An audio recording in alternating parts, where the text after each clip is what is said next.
Coffee and Cream on Hail Varsity Radio with Andrew Rogers and Damon Benning.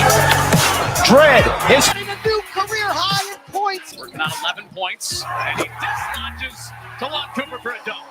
battled around and was one of those this is March moments, but it's the 10th. Yeah, it was super wild out here in college basketball. A few surprises. The first game that comes to mind is West Virginia and KU. But I've seen West Virginia's act before, and my gosh, they're capable. But then I feel like I say that about everybody in the Big 12. So I mean, just one of those weekends. I mean, heck, going on in hoops. Shane, I will get into the stream shortly when I feel like my camera situation is right. Whenever you feel like it. I mean, how about that? Take your time. We're on a relaxed Monday here today. So. I definitely won't be rushing. That's for sure. Does West Virginia? What was that guy? Who was the guy they had for a long time that felt like he was there for 20 years? Pitsnoggle? Yes. Yeah. Old Pitsnoggle? Old Pitsnoggle. I mean, that's just the name that. No, I'm serious. Like, why are you laughing? We're off to one of those starts already. It's a good Monday. Because good Monday. Who doesn't like a less? This weekend? Who doesn't like it? Weekend? Well, you guys were part of some trade bait, so you probably feel like. I mean, I have some fuel on the NFL front coming into that Monday. And your Blues. Oh, geez, the Blues are just tossing everybody away. Hey, I hope Zach Dean pays off. Dude, did you realize that Malkin, Crosby, and Latanga played 800 games together? That's a lot. A lot like Taze and Kane, and could you pull Duncan Keith in? I don't know. But did he really get spit on this weekend? Did you see it? It was Dowdy. I was thinking good defenseman. You're right. It was Dowdy, and I was like. You don't see that in penalized. You don't see that in hockey a ton. And I saw a replay for a 4-minute misconduct.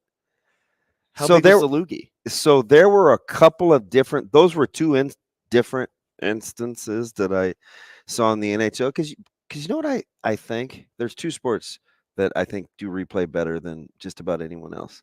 And I know one of these factions is going to be like, well, you don't say, man. Did you see the Kel Lordson match? But it's a different kind of replay. Wrestling and I think NHL hockey do replay. College hockey or college wrestling. Like it's so bang bang. And I think more times than not, they get it right. And I like how quickly they do it. But NHL gets it right too. Yeah. There's a lot of sports, though, that are kind of trending that way now. Sans the hands pass from about 4 years ago. But Stanley Cup Finals, but whatever. We talking hand pass? No, I meant ham pies. I was talking fruit pies. Oh, fruit pies, man. I'm a fruit pie guy. Are you? Apple, cherry, yeah, blackberry. So blackberry is the blueberry knockoff. They've now gone to mixed berry with some of the other, like JJ's and some others. Hostess was always blueberry. They had the mixed berry, wild berry, rightly so. It didn't last long. They went with the raspberry, the peach, the apple. Hostess just needs to bring the whole thing back, man. I would. For about 16 years, I was willing to die on that hill. I got off probably about a year and a half ago when I stopped getting replies from Hostess. Stop emailing us. We're not bringing the pies back. I said, well, you walked in today and you're like, man, I hop on these Google forums. I got to get on the waffle crisp train now. Yeah, I'm gonna bring back. And then now I'm hearing about you just hammering Hostess. Hostess basically told me that I didn't understand to go kick rocks. Well, that cost effective. We got into overhead. We got into You really had a back and forth with a customer service rep at Hostess? Well, this has been going on since like 2013. It's continuous? You still I stopped. It only went on for about 5 years. I would say I would say 2013 to about 2019. You're not helping your case here. You Well, I'm just had being a honest. conversation for 6 years. Because a couple of times a year I would ask again because I would see them tease me with like random flavors. I was like, hey, if you're still rolling with apple and cherry, are those just exponentially cheaper than like peach and blueberry? Like I see cartons of blueberries for $3.99. HBO, man, help a brother out. Go back to making blueberry hostess pies. Nah, not doing it. Discontinued that line 10 years ago. Who are you? Well, I'm just random customer. These are real. Do you not know who I am? Yeah, I'm just and I'm probably like what, one of a billion people. That it's like, well, I know there's more than that in the world, but I'm just saying that would actually email. I don't even think there's a billion. I'm one of probably about. I can tell you what. If I am I one of 10 that would email hostess? If I had a tizzy with a company, I would send one email and be done with it. Would you? I would not persistence. I would not last 6 years back and forth about various things that just pop up over the months. So I rolled in this morning and I'm just sitting out in the parking lot and my window's down and I know it's raining. It's rain. Is that rain or is it kind of dewy mist or is it rain? It was rain. Okay. Didn't seem like light it was rain. Didn't seem like it was really coming drizzle. coming in my window. So I'd like to have the windows down. I had a window down. I'm like, golly, man, it smells like waffle crisp. And I'm a huge waffle crisp guy. Shane, of course, likes different. Shane, I want to get this right. You get mad. It's not. Is it a juice? Is it an oil? What do I call the stuff you put in your little vape juice? Is it juice? Yeah, it's juice. Okay, what's the flavor today? It's a caramel coffee. Oh, that's what it is. I'm way off. It smells like waffle crisp. So I walked in and you said your usual morning DB, and I was like, man, we need to bring back waffle. Well, first crisp. off, you came through the wrong door. That's how I knew today was going to go sideways because you did not come through the double doors. Yeah, you're like, oh, what are you doing? I was like, oh, just taking a walk. And it was brisk. Yeah, like you basically ran to the stage. Dude, I have to get my mind right. And I came on the other side. I never come up that side usually. I typically come up this side. Are you okay? Yeah, I just want to bring back waffle crisp. But I don't have the energy. I told you too, my cousin. So every year we do Secret Santa. You seem very and all he put on his list. Is he still a secret? Is he still a secret? Yeah. Santa. I mean, he's not a secret guy. If that's what you're asking. Wow. Unlike you. Woo woo. And so he put. Bet you didn't break the news to her. Never. I will never do that. Although, before I tell this waffle crisp story, my fireplace inside the house changes colors because it's electric. And I, over the weekend, was FaceTiming with my mom, and Clara's like, I want to see Uncle Woo Woo. So she grabs the phone, and I'm like, Clara, say abracadabra, and you can change the color. Well, here we go. Look what I started.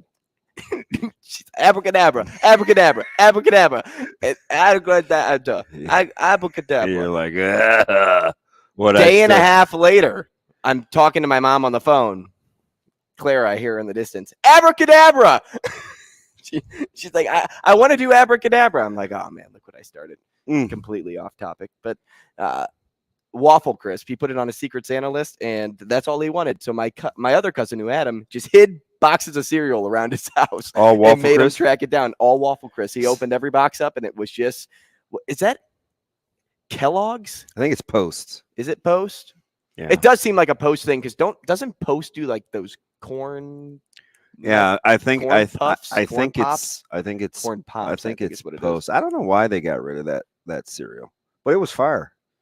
But anyway, that's As we get off our food. so that's our really food what box. started the Yeah. board. What It's Post. Oh, it's Post. Okay.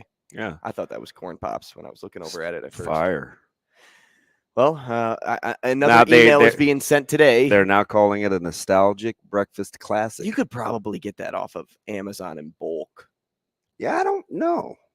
I don't. Last time I checked, it wasn't available. Discontinued forever, huh? They'll bring it back. Yeah, That was a fan favorite for a lot of people. like sexy. Bring it back. Mhm. Justin Shane, who's Timberlake. saying? There you go. Sorry. No, I figured he would know. I sometimes like when it's music, Oh, you're yeah. like, yeah. Well, I if don't it has anything to do with Are you- breaking down the dance floor at homecoming, ooh, know. get me my- going. Oh my lord. Oh gosh, another overrated phenomenon of this homecoming. Homecoming. You can get waffle crisp off of Amazon right now for $20 a box or Part- 30. Stop it. A Seriously. box? It's $28. Now that's Oh, ridiculous. it's 2 boxes. It but doesn't still. matter. There's only That's ridiculous. There's only 14 left in stock. You better order soon. 14 left in stock. So you're telling me people bought this for $28? Here's You think here's I'm a kidding? $50 box. You think? You think? I mean, I've I'm not. loo- I I've know looked- the craze. I've looked at this. I know the craze for for a waffle while. crisp, but I am not spending It's ridiculous to find. 300 times what it's worth. It's tough, man. It's tough out here. You're telling me that you would spend $28 on 2 boxes of cereal No, I would not. because you have a brain. My mom gave me a box of cereal yesterday morning that hadn't been opened. It was Trix, For Zoe. and it was family size. I'm like, oh, that would be good for the week. She's like, I'll take that before it goes bad. I had to make sure I looked at the expiration date. It's February 26th.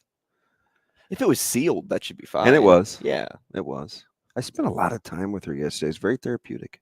Your mom? I actually cooked over there for the first time on a humbug. I just went to go drop off some donuts. Whose kitchen do you like more, hers or yours? She has more toys, but I prefer my kitchen. It's a little bigger. Just because of the openness of your Yeah. first floor. She has way more toys. She has this cool hood. You know, she has like the double stove. She has the cool pots that I think even glue wouldn't stick to it. No, I'm serious. The as seen on TV, Bro, pots and pans. it's like you don't even need. I put cheese on the bottom, shredded cheese. No cooking spray. Just flipped it over after I poured the eggs in. No problem. Oh yeah, that bad boy slid right out. What is that pan that I don't know. does that? I should have. It's the one that has the bronze interior. Copper something or another. I Yes. don't know. But anyway, so I emptied her dishwasher. And this is vintage, Mom, because normal people sometimes you can take a day to empty your dishwasher. And I said, "Hey, are these dirty or clean?" And I opened it up, and she said, "I'm embarrassed to say that those have been in there since yesterday morning." And they were still clean, right? I'm like, oh, you'd be way ahead in our house. Like, he's only been in here 24 hours and they're clean. You're like, that's it? Oh man, you got an 8-hour start on our house. Shoot. I'm Wait, embarrassed to say. See, It's a mom thing to say something like that. though. would you like to take a guess on the total number of dishes in there was less than 15? I was going to say, I'm going to say 3 plates. But it's funny 2 because bowls. everything, I come by honestly, everything in there had a place to go. Hey, where do these bowls go? Oh, they go above the ceramic ones on the left side. Oh, hey, these are measuring bowls. Where should I put these? Well, those go with the measuring cups. I said, Mom, you have 5 measuring cups. Hey, who has 5 My mom. Pyrex glass measuring cups? Do you know the theory? In case you're baking and it's a big recipe and you need multiple things that go in cups, you don't just put it in the cup and pour it in and pour something in the cup. You have 5 cups. I mean, why wouldn't you? So you could do it 5 times at once. I mean, hey. Well, especially if you have, think if you're dealing with oil and then you have to put flour in a cup. Like, would you wash that Oh, out, dry Mr. it out? Pragmatic. I'll take 2 cups. Bro, what about the ones that you just have the handle and you dump? You don't need the glass Pyrex ones. Oh, no. No, the little handle cups No, is she what has- I'd use. She I know has it. 5 Right. Pyrex measuring cups. It's a lot. But when you have that much space, she just got this cool. I don't even know why we're doing this the first segment on a Monday, but it happens with us. She got rid of her bread box because she got a new 5-in-1. I finally welcomed her to the air fryer world. Remember, I had to go over and set it up. So yeah. she has a singular tube where you just put a loaf of bread in it, and you put a container on it. It's clear see-through. It's the length of a I've loaf of seen one of those before. I said, was this really necessary, Mom? And she goes, well, you can't just have a random loaf of bread on your countertop. I do. I was like, oh, okay. I mean, she's just cooler than a fan. And then, of course, get ready to leave. And she goes, see, This is what it's all about. Just impromptu visits. Had a nice time. I enjoy your company. I was like, walk of shame to the truck. I guess I don't impromptu visit enough. I don't know, Damon. Random loaf of breads are always pretty good. Dude, you got to see this container. I didn't even know they made such things. They make things for everything. Everything. Dude, if I had like just crazy discretionary It's like income, a cake container. I'd have for all, bread. I'd have all the toys. I'm telling you, it doesn't matter what you need in that kitchen. She has it. It's unreal. It's ridiculous.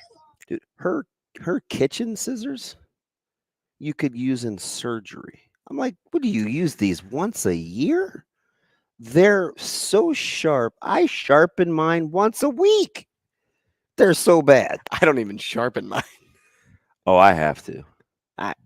Dude, can you use dull cutlery? I do. Not my knives, but it's a pet peeve. Scissors. I don't really use scissors all that much. Oh, kitchen shears are the best. Wait till you start like I feel like we have spatchcocking some of chickens. those. But anyway, I assume at some point, what is the clock, man? We're just having like We're having family time. We're having a good morning. How were your parents this weekend? Were they good? Did you check in? I did on ask them- Sunday. Did you ask them about service? Do you realize? Did you catch your mom dancing in here? No. Oh yeah, and I didn't want to stare, but it was when the music was playing. Yeah. Did we finish? we weren't done. She just like stood up and was dancing. I was like, you know what? My See, mom vibes. And there's joy, right? That I always tell people they worry too much about happiness. Happiness comes from what's happening. Like she has like true joy. Like you could tell her peace comes from seeing other people function. Right. She's with her little fam. By the way, I don't know if my family. I told you could hang out in here and just chill. They wanted to watch. Somebody would have probably killed somebody. I called my mom yesterday after my sister got in from St. Louis, and she's like, "I heard I just missed you by 5 minutes. You couldn't wait." It's like, oh hey, glad you got here safe. No, you talk about pure joy. I was at Omaha hockey this weekend, Friday night to be specific, because I went to the Team Jack Gala in Lincoln, which I'll tell you a story. I want to hear about that.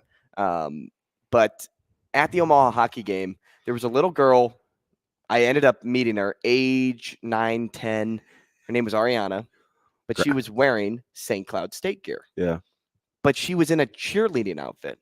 And every stoppage when music would play, she had her pom-poms in hand, would walk into the aisle and just start doing like How old was she? dance, like 10 years old. Oh, that's awesome. And, like I said, fan of another team.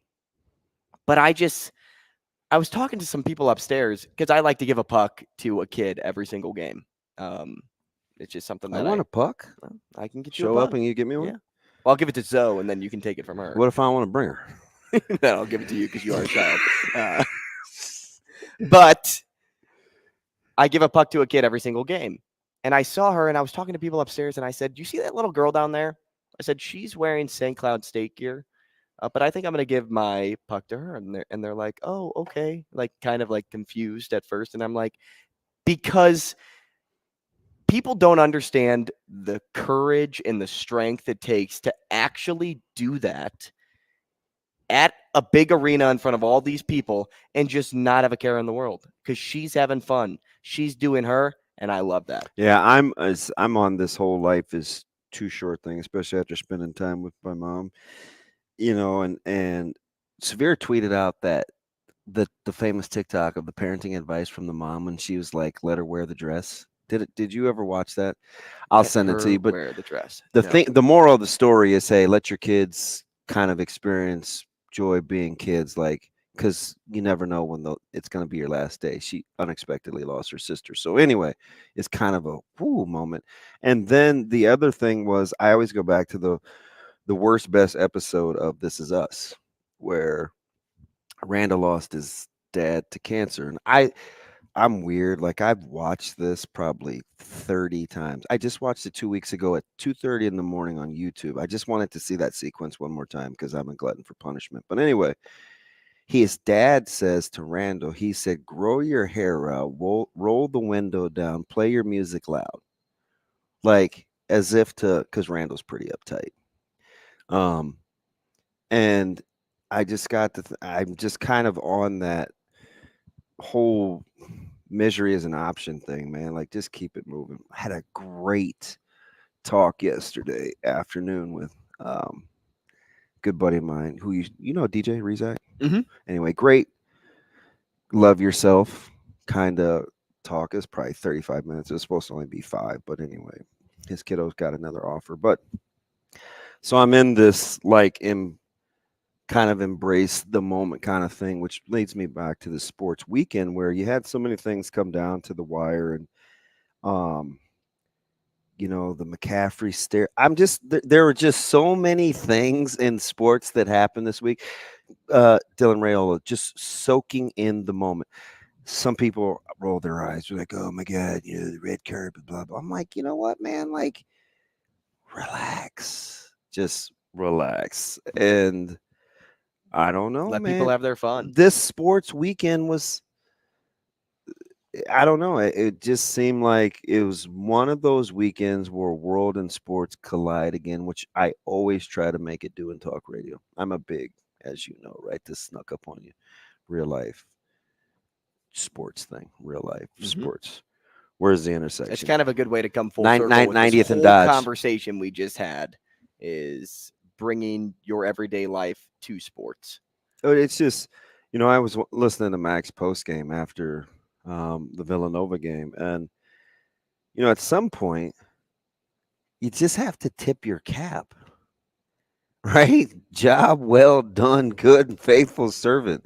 I mean, now you can't go 19 minutes of game time and not make a 3, right? But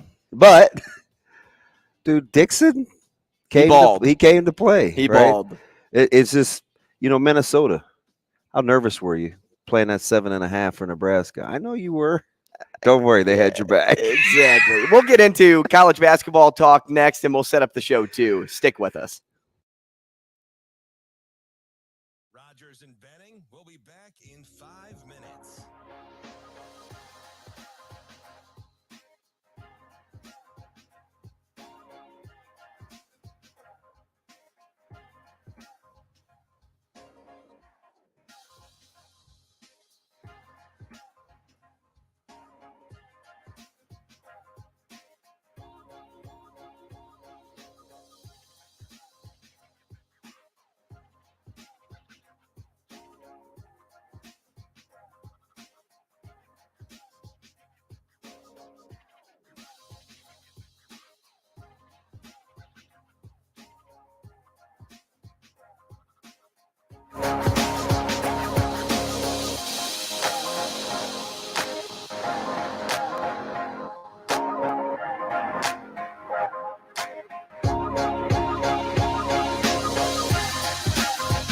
Rogers and Benning will be back in 4 minutes.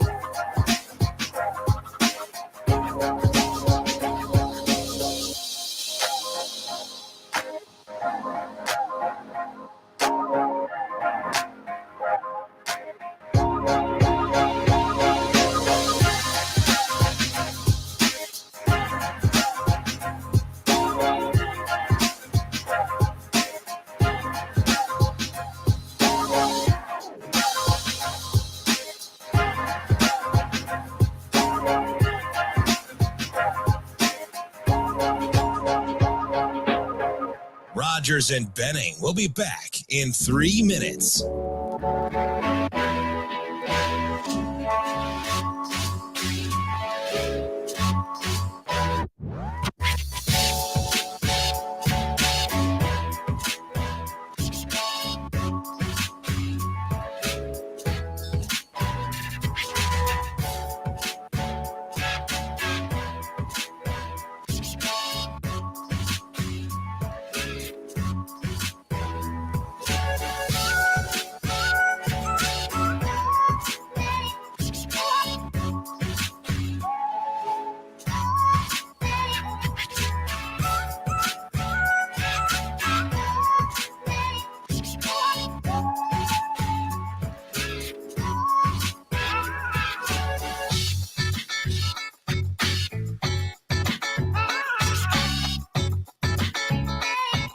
Rogers and Benning will be back in 2 minutes.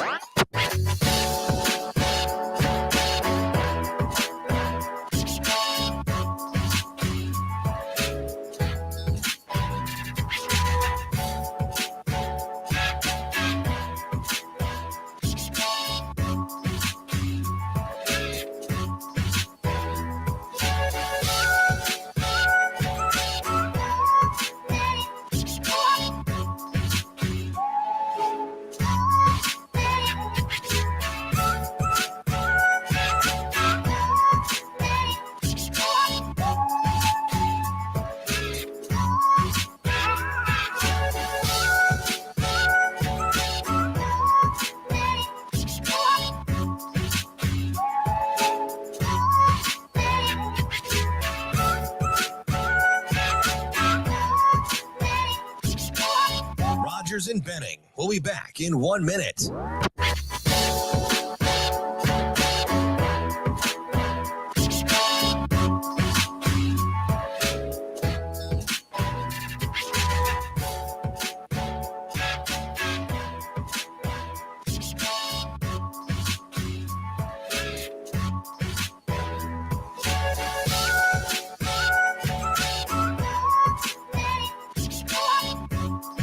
Rogers and Benning will be back in 30 seconds.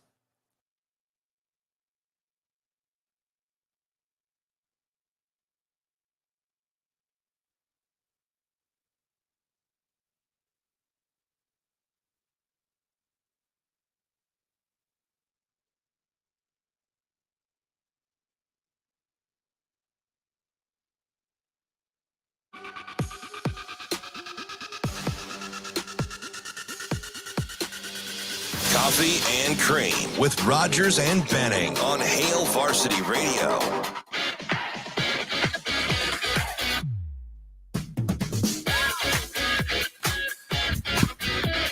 Hey, welcome back to the Cooking Show here on 590 ESPN Radio, because we like to cook up not only our general thoughts, but sports topics as well. And that's how it kind of started. It was more of the, hey, you know, weekend things, what'd you do, where'd you go? Little Heinz tie back 57 into what you guys are trying to accomplish. And, you know, in a lot of ways, I feel like we came full circle and landed the plane well from that, you know, initial talk of Waffle Crisp and Hostess to inside DB's mom's kitchen. I just think it's wild.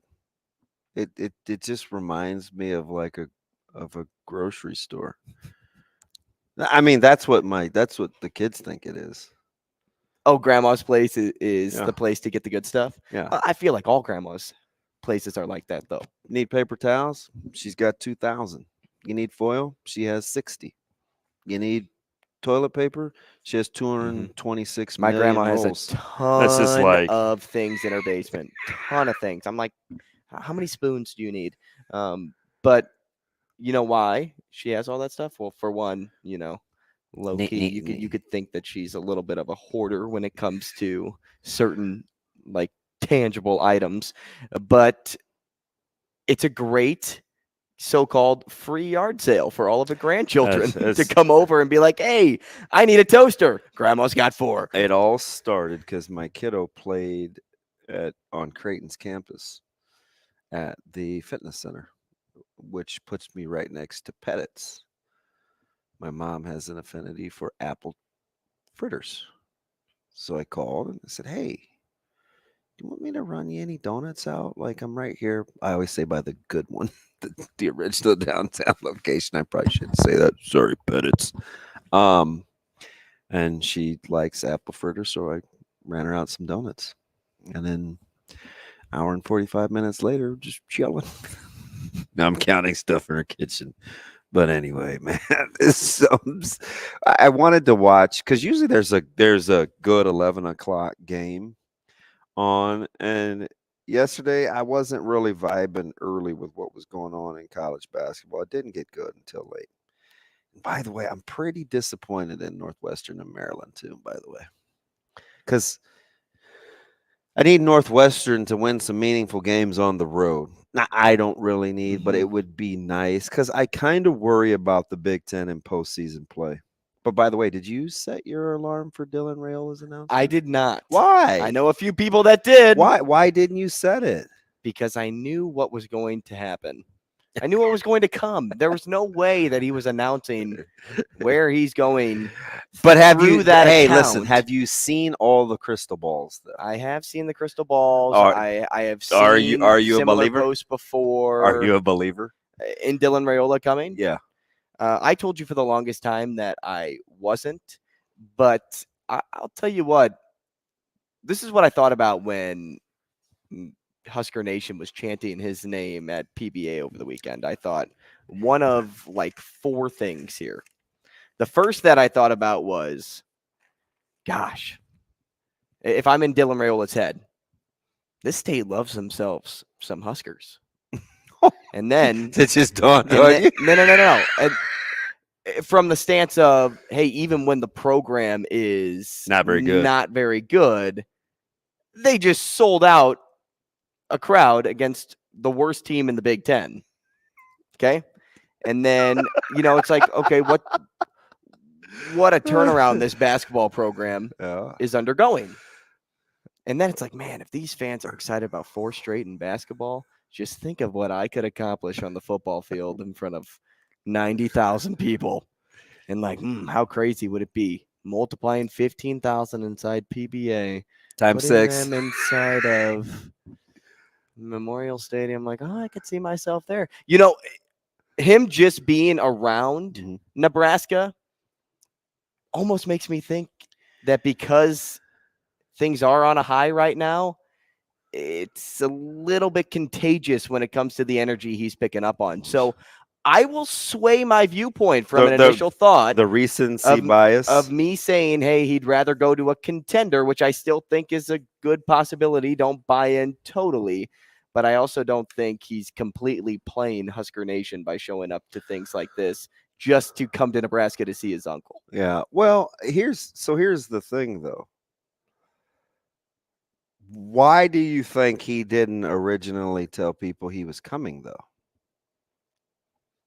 I don't think he What if he just really wanted to come see his uncle and take in the atmosphere? And I don't doubt that one bit, but because wouldn't you have said, and there was all this consternation back and forth. I don't want to get into that because the whole recruiting angle of breaking news drives me crazy, but I have to learn to play both sides. I have to understand people have a job to do, and I have to respect that. Or I need to respect. I don't have to. I need to respect that. But at the end of the day, I always pit it against the practicality of going through this, having seen it. I look at these rankings and I know I have thoughts, and I'm like, oh God, here we go. But so I didn't want to get into all the back and forth of who should have reported what and who didn't know what, because I think it's at some point, man, just knowing a little bit about the family, I think they kind of did just want to fly in and they keep to themselves their in a own lot of cases. Like if you look at Dylan's Twitter page, he doesn't say a thing on social media. So that's why I'm not overly shocked that nobody knew that he was coming. And I'm also not shocked that they're sitting around bragging about it because they don't have to. They don't have to. If people discover that he's there, they discover that he's there. If they don't, they don't. That doesn't bother him one bit. But don't leave anything to chance with Husker Nation. They will find you. Well, they will see you. I thought it was interesting so I woke up, was it Friday morning, to just a cryptic question was, did I know that Raiola was on a flight last night? I was like, what? Weird. Like, you're on a plane coming to Nebraska. Somebody on that flight is going to recognize you, right? So you're only going to be able to do that for so long. I just think the intent wasn't to say, hey, here, I'm coming. I think he just wanted to come in, kind of soak it up. Now, you're not going to be able to go to a basketball game and at PBA as the number 1 ranked player in the country and slide in the radar and slide in and slide out. But at that point, I mean, the cat had been out of the bag for 24 hours. So you soak it up and you take it for what it's worth. Right. Yeah, I didn't look too much into his visit outside of the fact of his unofficial visit, I should say. Outside of the fact that, you're right. He was probably just taking in some good basketball. He wanted to watch the Huskers in person. I think you want to. Plus, he's heard, right? Like you want to. He's just smart. Like you want to see the whole environment, right? You want to take a walk around campus. You want to see it on a quote unquote off day, a non football weekend, because it has to be something over time that you got to think that you could do day in, day out. Because the more that I'm around this, and it's been, I don't know, almost 30 years of being around it, I just think wherever your feet land has to be someplace you want to be, because everything else gets more difficult than actually just physically being in a certain spot. You got to be in a good headspace. You got to feel some comfort. You got to feel some safety. College is hard, especially when you play it at when you're going to play it at that high of a level. It's extremely difficult. I'll tell you what, too. You talk about a kid that just shows up on campus just to see it for him. The more times he makes his way to Nebraska, the more times he's going to want to stay in this location. Yeah, and I think it's going to make him feel like he belongs here more and more. He's going to end with that want to come back more and more and more. That's just kind of how you condition yourself when you show up to a place and you keep showing up to that one place. Keep showing up. Is that my t-shirt today? No, I have a keep showing up t-shirt. That's funny why you say that. I ordered it online. $40. Keep showing up. No, it was only $20. Ooh, half off. Yeah. Jenna Fisher, I started these t-shirts. She covers basketball in the digital market, and she has this line. Her mom had taken her life some years ago, and so she kind of branded this keep showing up.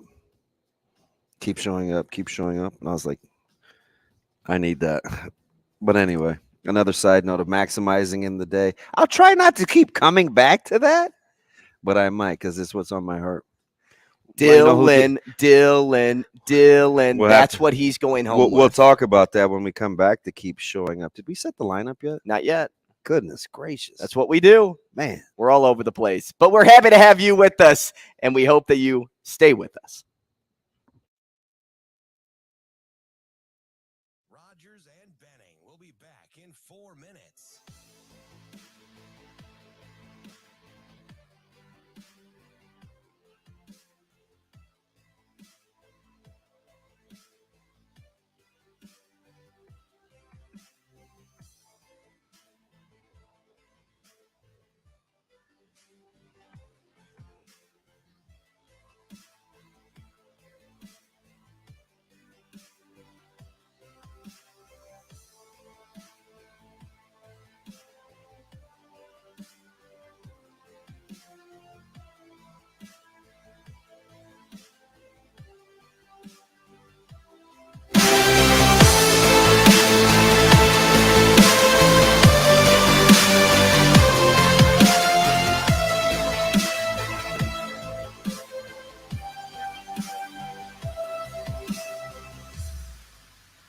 Rogers and Benning will be back in 3 minutes.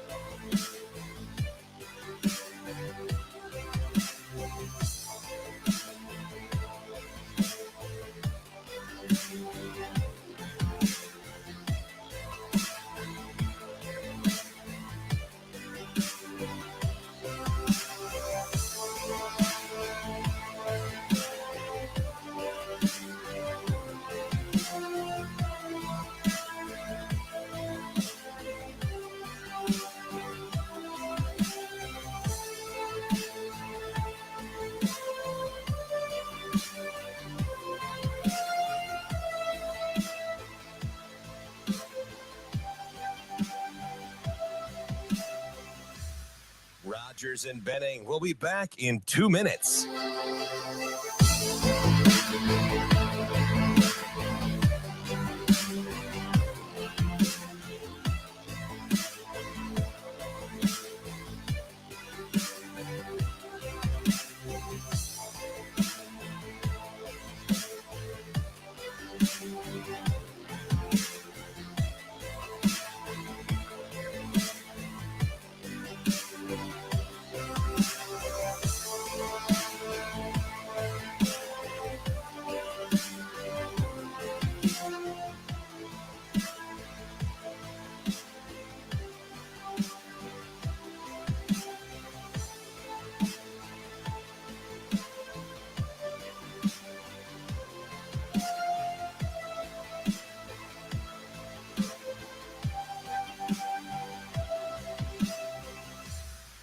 Rogers and Benning. We'll be back in 1 minute.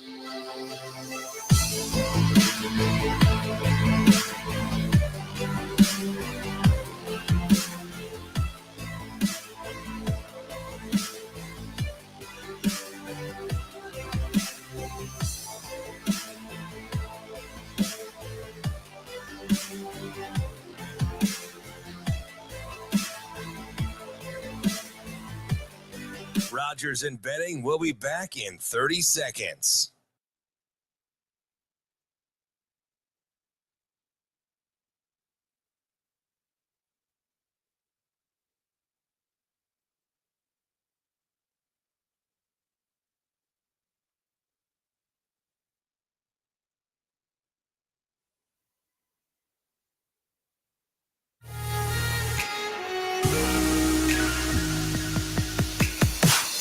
Coffee and Cream with Rogers and Benning on Hale Varsity Radio. Butler makes it. 2-point lead. 3 seconds left. No timeouts. Neal inbounds. Desmond Cambridge. Oh! He got it! He won it! Arizona State has done it! Quinterly now down the lane. Quinterly now back out. Miller catch and shoot 3. In the lid. Came off. Cleveland for the win! It's good!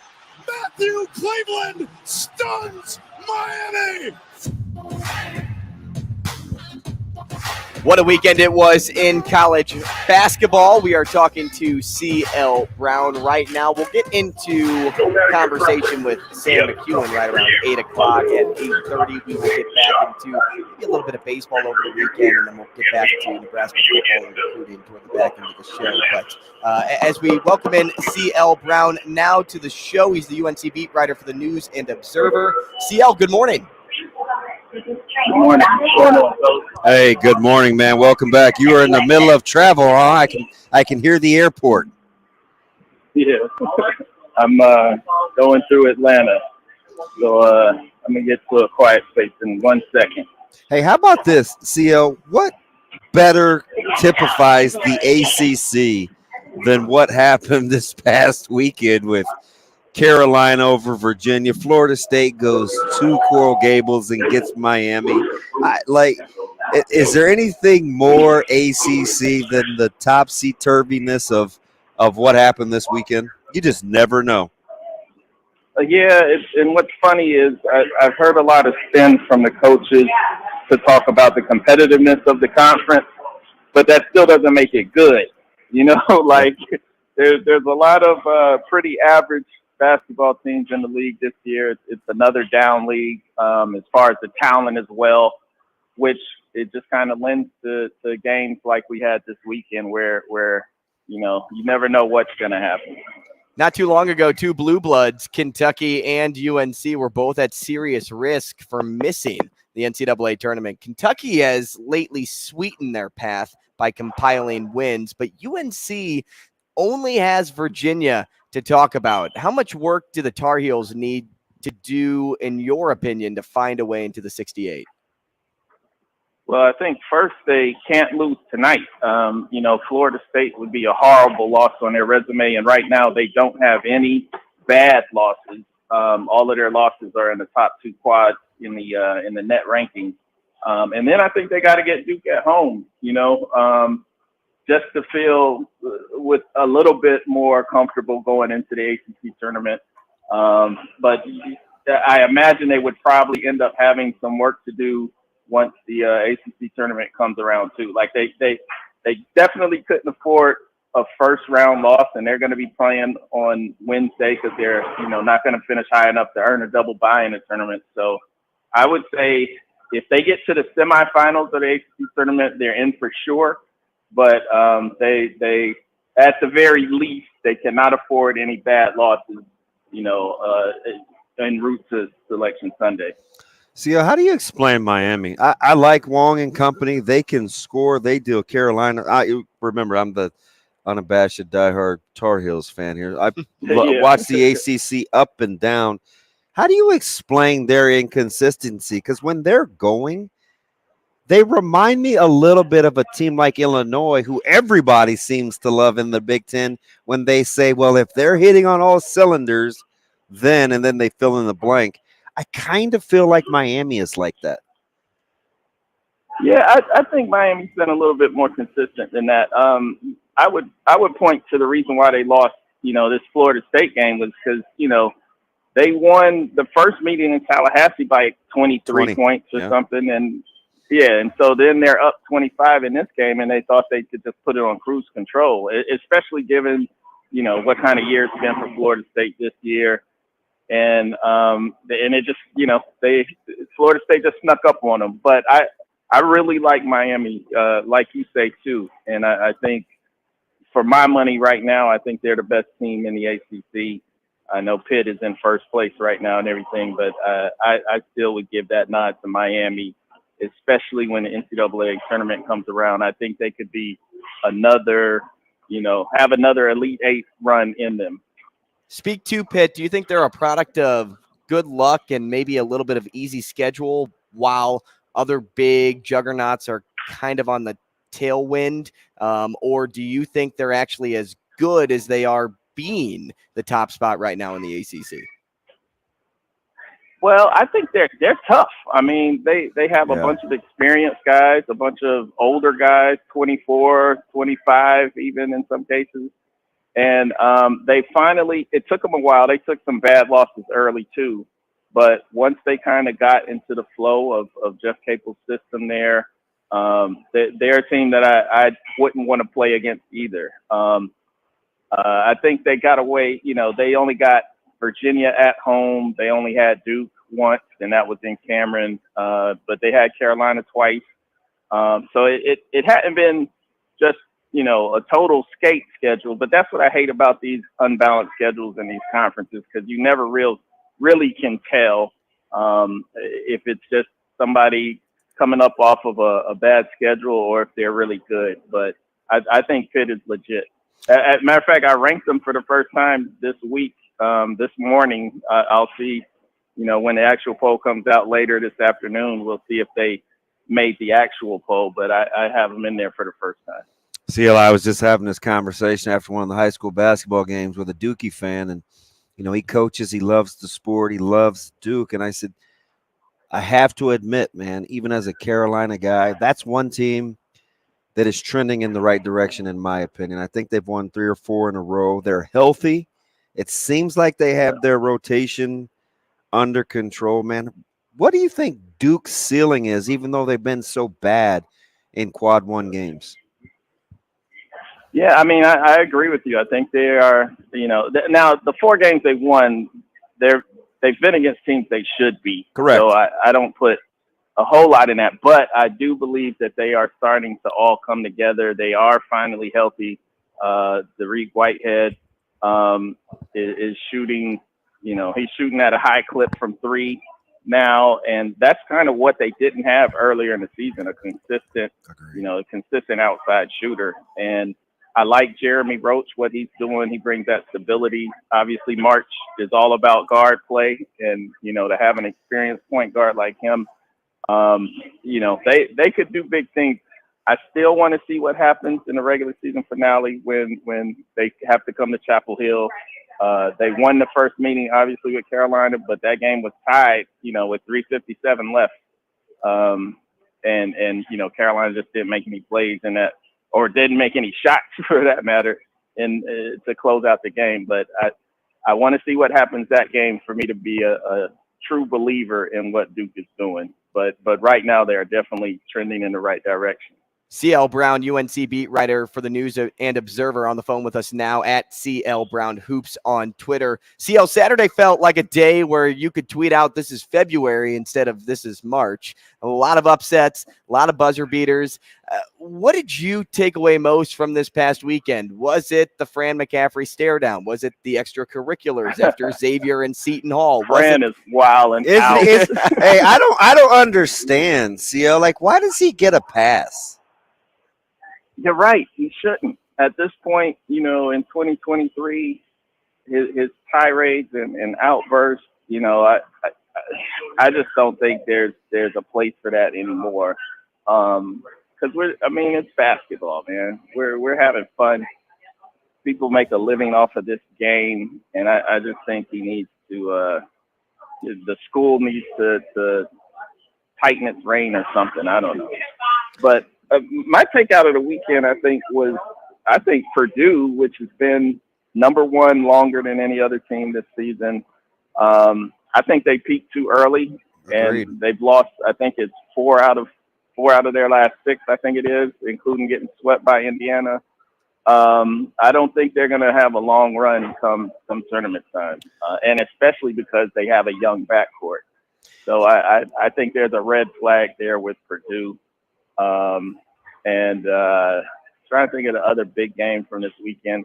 I like what Baylor is doing. Arizona State, maybe. I know they.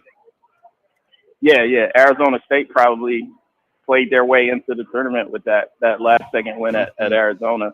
And Arizona has had some troubling losses too. Mind-boggling loss to Washington State at home. That loss to Arizona State was at home.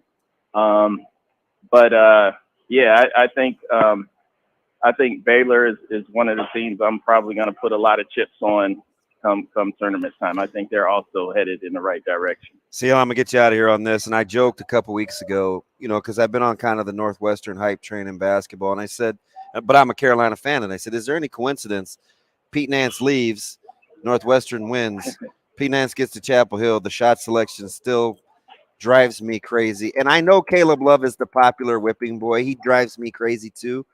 But how critical is it for a guy like Nance when he's making shots and engaged? It just seems like that team plays different. It changes the whole complexion because right now they haven't had a consistent outside shooter. We saw what he did, Saturday against Virginia. It opens up everything inside, either for Armando to get post touches or for the guards to drive. And you can't sag inside. Like that game against Miami in the first half, Carolina was getting to the rim, but they weren't making any outside shots. So when Miami switched up their defense and basically dared them to shoot outside and Carolina couldn't hit anything, they walk out of Chapel Hill with an easy win. So if Nance can stay engaged like that offensively, I think Carolina, they have some upside still. We know they have talent and experience, so it might not be an easy out come NCAA time. CL Brown, appreciate your time this morning. Thanks so much and safe travels. All right. Appreciate you. Always a pleasure. Thanks, CL. Good conversation about college hoops. Maybe some help for you when you're filling out your brackets here in a couple of weeks. We're talking Sam McKewon next. Rogers and Benning will be back in 4 minutes.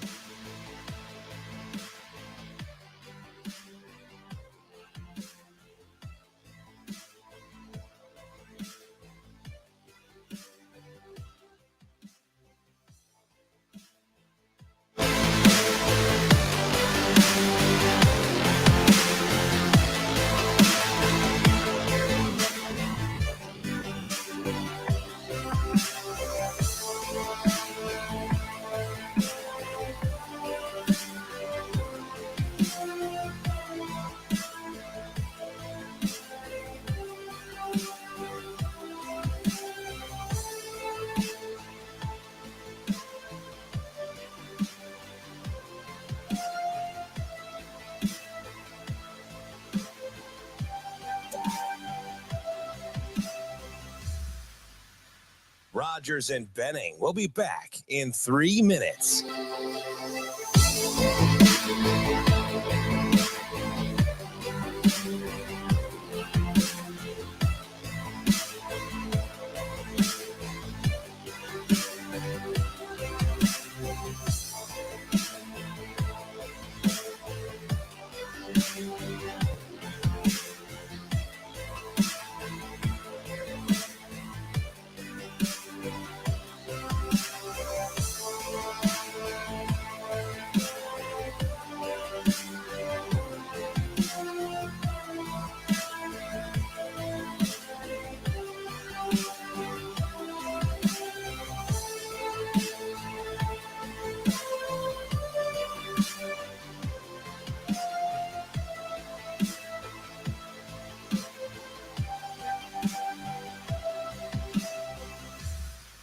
Rogers and Benning will be back in 2 minutes.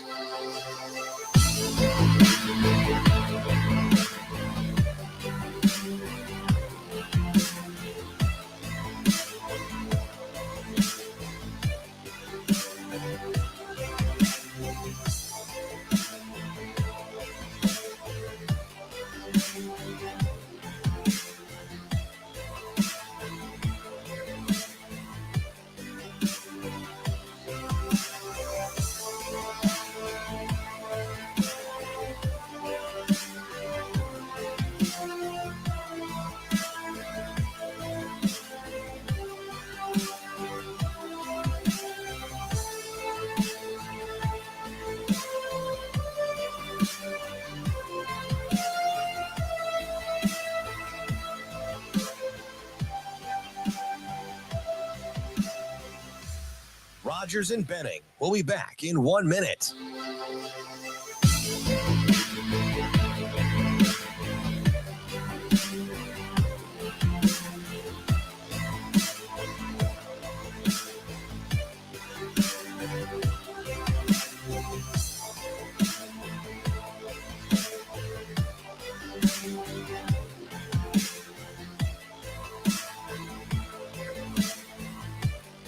Rogers and Benning will be back in 30 seconds.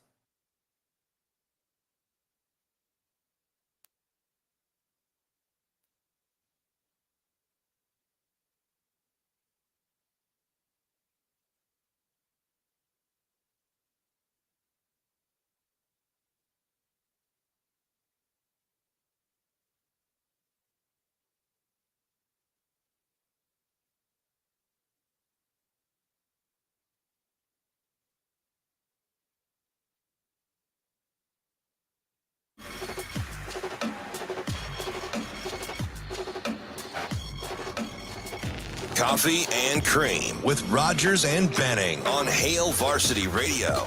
Here is the sports editor for the Omaha World-Herald, Sam McKewon. That's fine. That's fine. That's fine. Sam McKewon. We're gonna throw the ball, and you just stand back there and throw it where you want to go. And that kind of thing. Sam McKewon. Are you guys going? Sure. Now, Sam McKewon. Top of the hour here on Coffee and Cream in the Morning on Hail Varsity Radio, powered by Currency, alongside Damon Benning, Andrew Rogers. We are live from the H&H Chevrolet stage at Hail Varsity Club. And as we do on every Monday morning, we talk to Sam McKewon, sports editor and Nebraska columnist for the Omaha World-Herald and Husker Extra. Sam, good morning. Good morning. How are you guys? Good. I need the weather report. How are we doing? Are we clearing up in the capital city, or what's going on? The sun's starting to break through a little here in Omaha. The sun has completely broken through in Lincoln. It's a beautiful morning. It's always a good start. School drop-off went okay? It did, for once. I'm sure this weekend, too, helps make today such a beautiful morning in the state of Nebraska, because it seemed like the Huskers on all fronts had something positive going for them this weekend. Right there. They did. Yeah, they did. They had a good one. Nebraska, well, both the basketball teams won as expected, but, you can't, with Nebraska basketball, you don't always know if you're going to get what you expect. So that was good. And then Dylan Raiola hit town over the weekend, went to a basketball game. Obviously, that's a positive development for Husker football. And then the volleyball announcement on Friday, which is a cool thing, and it'll be an interesting experience. They'll set the record. I think the logistics will be interesting for that whole thing, and they'll probably be glad they do it once, but they will get the record, and it'll be done. Sam, let me just stay right there just for a quick second. Why do you think the timing was now for Nebraska women's volleyball to make that announcement? Well, I think it had. I mean, there's some logistical things that I think need to get ironed out. But I think they wanted to put it on the calendar. I think they're still working on the concert. You can't call a guy up, 3 weeks before a concert and hey, you want to come play a concert? So I think there's some things to work through there. Although I have a pretty good idea of who it'll be. I think it's to get out in front of a lot of different things. And you got recruiting season coming up. Creighton volleyball got a commit last night. But this is it. I mean, this is recruiting season. This is, you're going to start seeing commits probably more in May and June and July is when a lot of them make their final decisions. But, you're going to have, the top players in the country making decisions. And you better believe that Wisconsin sells that they're the best team in the Big Ten. And they are the best team in the Big Ten right now. Mm-hmm. You can't sugarcoat that. They beat Nebraska 10 times in a row. So there's nothing to say about that. It's reality. But Nebraska volleyball is a cultural icon in ways that Wisconsin is not yet. And I think this conversation is part of that. There was a Wisconsin coach had pretty robust response. Certainly it had his wheels turning a little bit. It was he had a lot to say about it. And so obviously there's a rivalry here now. It's an interesting rivalry. I don't think it's like a hot war, so to speak. And I'm not trying to diminish what's going on around the world, but it's not hot-blooded the way that Nebraska-Iowa football clearly is now. But it's more of the top two programs in the Big Ten and two of the top 4 or 5 in the country, kind of looking at each other from across the way and kind of marking each other. So, Wisconsin will not have any part of this record after August 30th. They won't have the postseason. They won't have the regular season, and they probably will never get it again because rest assured, they're not going to get 50,000 people at Camp Randall to watch a volleyball match. Hey, Sam, as you very well probably remember, early on when Nebraska was kind of courting Coach Frost, and there was that stretch, and I had a couple of segments where I talked openly about it being an extremely difficult decision, right? I talked about things that he has to consider, going from Orlando to Lincoln, and golfing versus not golfing, and a new wife, and the fishbowl. And I remember the initial pushback. It was, oh man, he's kind of a hater, he's jealous. And I'd say, actually I've talked to him, I kind of know the concerns, right? Then it comes out a couple years later, hey, or not a year later, the 11th and a half hour, there was some deciding he had to do, like, ooh, am I really going to make this leap? And on the heels of that, I asked this question: do you think that the Raiolas understand, kind of comprehend what comes with the potential of coming to Lincoln, kind of giving that Savior brand a legacy, being the number 1 ranked player in the class, coming back home potentially? Do you think that is an issue for this family? That's a great question. Let's just take it because I think each person has specific personalities. And so I don't want to impose on that family. And they're understood. The self-doubt that Scott Frost, I think, battles, best way to put it. I don't want to impose that on them because I don't know. It's fair. Right? I think that's hard to measure. But really, really interesting question. I think one of the things about Dylan that's interesting is that he may be the number 1 player in the country, but kind of like Pat Mahomes, although Pat wasn't, a 5-star quarterback, his dad is a professional athlete and will probably have a little bit of Ben there does that to him, right? It's not going to be, they're not going to get stars in their eyes. And I think and this isn't true of you, but I'm sure you've seen in-state recruits who their parents, they weren't athletes. They got stars in their eyes a little bit when this stuff happens. It's not going to happen with them. That's a fantastic point too, by the way. Donovan's a hard person to read, in a press conference, but he doesn't strike me as somebody who would ever, kiss his nephew's rear end for 9 seconds if he didn't think he should. So, I mean, I have an odd respect for, I don't really know Donovan Raiola, but I have a respect for him. I think he would, he'd keep his nephew very accountable, and I think his dad would too.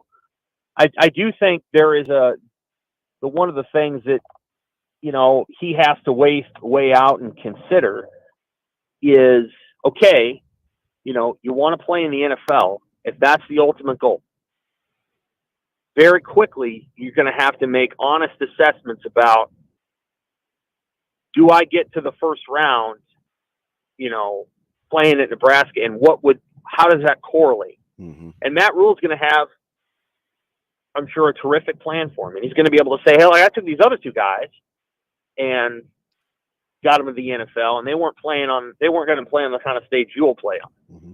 But if you look at the kids that have come out of the Big Ten and are on our first round draft picks, there haven't been that many. Most of them have been at Ohio State, where Dylan Raiola doesn't want to go because he decommitted from there. And most of them and the reason those quarterbacks at Ohio State went in the first round was because of the receivers around.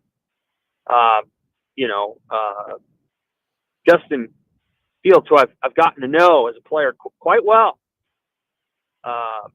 is not. He greatly benefited from maybe the greatest receiving core in college football history. He greatly benefited from having Olave and Wilson and Jamison Williams, and unbelievable players. And so, I think that's something that Raiola has to consider.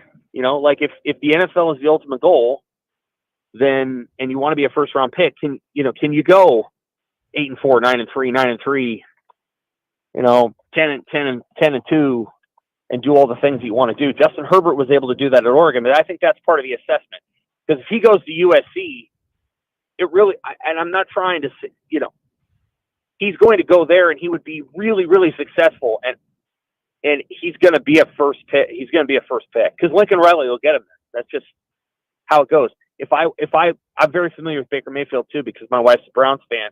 There's things Baker Mayfield didn't learn in college, and either Lincoln Riley didn't teach him or whatever, but he was still the first pick in the NFL draft, and Kyler Murray was still the first pick in the NFL draft, and Caleb Williams, who's better than both of them, will be the first pick in the NFL draft. And so I think that's the dividing line. If Dylan goes to LA, he doesn't have to worry about being the spotlight there. LeBron James will take care of that for him. But in Lincoln, he would be, and you've got to be able to accept that. And then you also have to assess, the NFL thing. But as far as a college experience, he would have an extraordinary college experience at Nebraska. I think they would be a better football team because he's here. And I think he would attract good players around him. And I think they would win games. Now, would they win 12 games? I don't know. That's a hard dividing line to figure out. I don't know if they'd win 12, but I think they'd win 9. And you got to feel comfortable that, the NFL is going to acknowledge that winning 9 is worthy of being the first pick of the draft. He obviously enjoyed the attention when he was at PBA. Crowd chanting his name, stands up, gives them a little bit of some good love there, throwing the bones.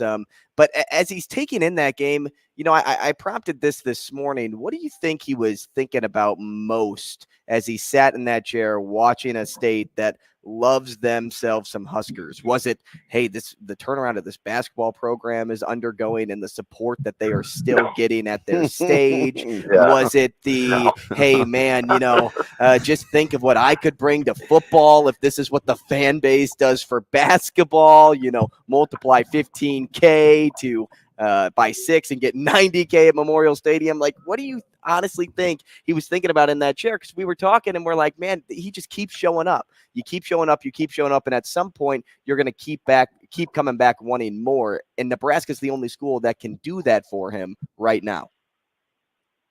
Oh, I probably just thought it was fun. I think those sort of meta narratives that you're talking about are probably things that are presented to him by other people, adults. But he probably just thought, oh, this is fun. And probably had a good time. And, again, I think I think if it were up to, the family, he would probably commit potentially very soon. I think it's going to be his decision. It's just, It's just a lot. It's probably going to be a lot to process because, again, if he were to commit to Nebraska, well, the next 9 months would be about the most fun he's ever had. I mean, it's going to be a lot of fun because he'll be helping to get players to Nebraska, and he'll be the star player and the star recruit, and he'll be the story, and he won't have to play any football in order to prove it. So, he'll have a heck of a lot of fun. If he commits to USC, well, everybody at USC is going to be focusing on the quarterback who's already there, and Georgia will just shrug. Okay, that's fine. Did we get the 5-star defensive lineman that won us national titles? We did. Good. That's what'll happen. So that's part of the thing he's probably got to work through. Is that Nebraska is the only one that can provide the pre-signing experience that he would get. But again, I think it probably just comes down to what kind of experience you want. It's more like a 20-year decision. Maybe it's a 4-year decision, but it's really a 20-year call. And I've already written, I would, this is just me as an opinion maker. I wouldn't go to Georgia. I don't think you have to. And I'm not even sure that that's, where you'd want to go. But I think USC is awfully, awfully interesting. And so is Nebraska for different reasons. And I think, it's going to be a challenge to pick between those two options. It's going to be really interesting. If Lincoln Riley were still at Oklahoma, I would favor Nebraska pretty heavily. But USC is a different deal, and it's LA, and it's Heisman trophies and first round picks. And so Nebraska's going to have Matt Rule's going to have to present a plan that says, hey, we can make your individual dreams come true while you bring this team back to glory. I'm going to try to sneak into. I still want to get to that fantastic piece with Derek Walker. You, Amy, and the collab. I mean, it was an amazing read. But let me finish. Let me ask one more Nebraska football one. There's a few of you guys that I just really trust that I consider like kind of psych peers that understand complicated people. Dirk was in that scope. You're in that scope. So let me ask you this. When you look and listen to Matt Rule, has there been a coach that you remember as a head coach that was as a quick level thinker on his feet and could discern and size up responses as smoothly or as quickly as Coach Rule? Not that I've covered. Isn't it? It's not just me, right? Because I continue to be blown away by his ability as an orator. And it's not just being a good speaker, Sam. It's processing the information that's asked of him in warp speed, and he pits it against like who he is as a person. Like it's unbelievable in my opinion. Yeah, he processes quickly. I think he's got a pretty good sense of people. I suspect that Matt's an external processor, and when I say that, what I mean is that he works out problems by talking about them out loud with people that he's close to or people that, are in his sphere, whether it's his family or his fellow coaches. And a lot of times, if you're an external processor, you're processing answers as you're receiving questions, and it becomes very habitual for you. That's me. To be able to kind of work through what you want to say and be able to filter that through a couple of different lenses pretty quickly. That usually comes with somebody who's pretty good with public speaking. And for example, I don't think Scott Frost was an external processor like that. I think it wasn't quite like that. And so I think, Rule's able to hold two ideas up and maybe doesn't agree with either one of them fully and kind of assess them both and can understand other people. So I think that's a gift. Yeah, that's a talent that he has. I think what'll be interesting in this job is I think he's so good on front ends of things, of like trying to figure out, okay, so here are the issues, here are the things that I have to address and resolve. Here's how we turn this around. And unlike the Carolina Panthers, I'll have total authority to do that. Like I won't have to ask anybody, and there isn't some person over here that's, guarding their job like that, like a general manager. So I think he's really good off the front end of like assessing issues, fixing that thing, and making it better. The question is going to be, after 4 or 5 years at Nebraska, let's say he does turn it around here, does he get bored?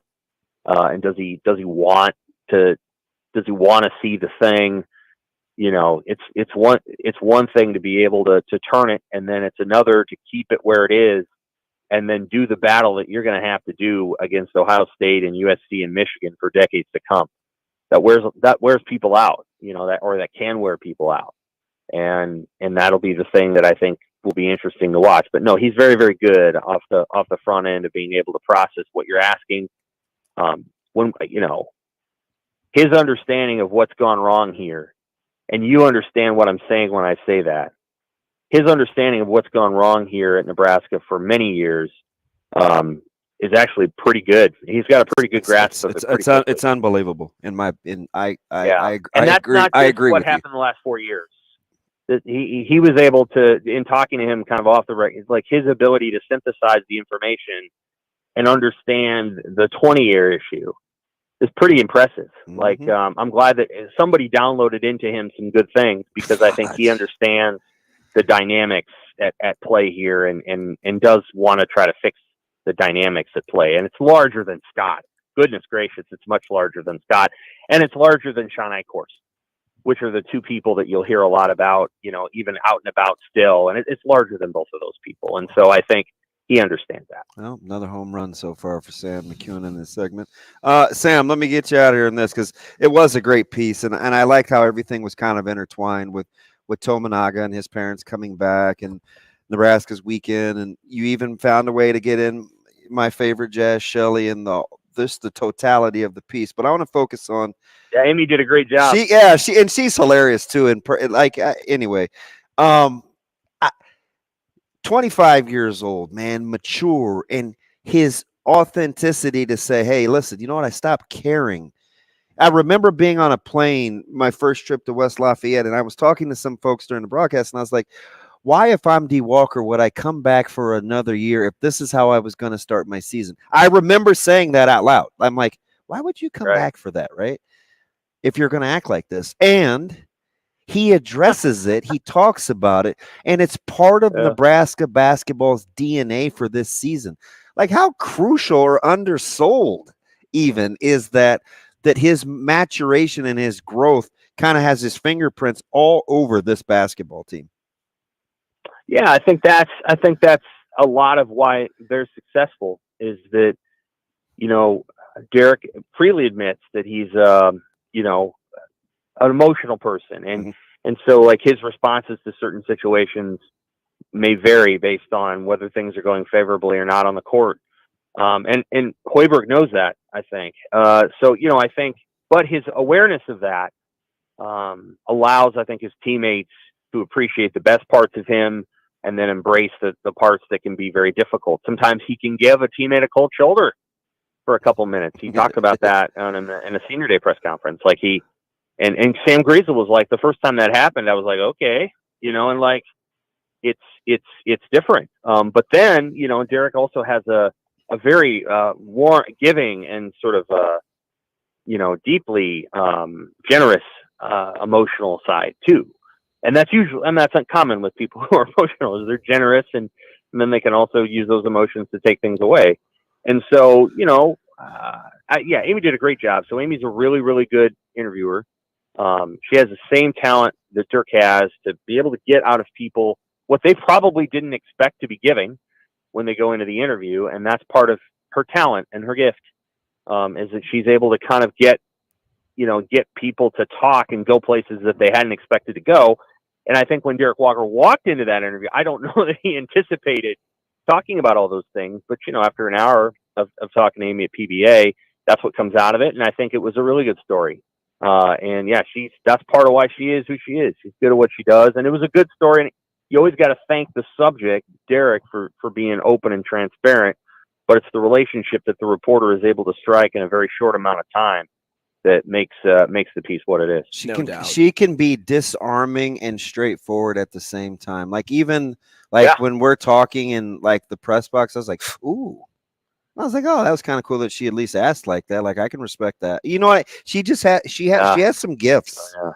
She has some gifts. She's very talented. Hey, Talk to her too. Have her on the show. Yeah. Oh, yeah, we will. And I guarantee you, yeah. Consider that one done for sure.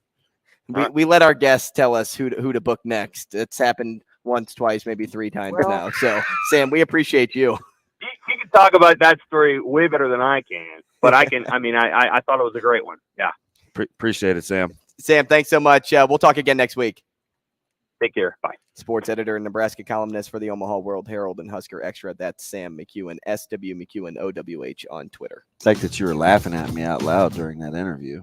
You make fun of me for processing out loud all the time. And, no, never. And once, I was never once have I ever made fun of you. You're like, I love how you're just like processing the situation. You're like walking through it in your head out loud. That's not making fun of you. That's just being observant. That's totally how. Like, I'm a total external Your processor. question about Dylan Raiola and coming up with the expectation. We got to get to that. Your best questions that you've ever asked. We got to get to that. Well, we can, but we should talk basketball first. That's next. Rogers and Benning will be back in 5 minutes.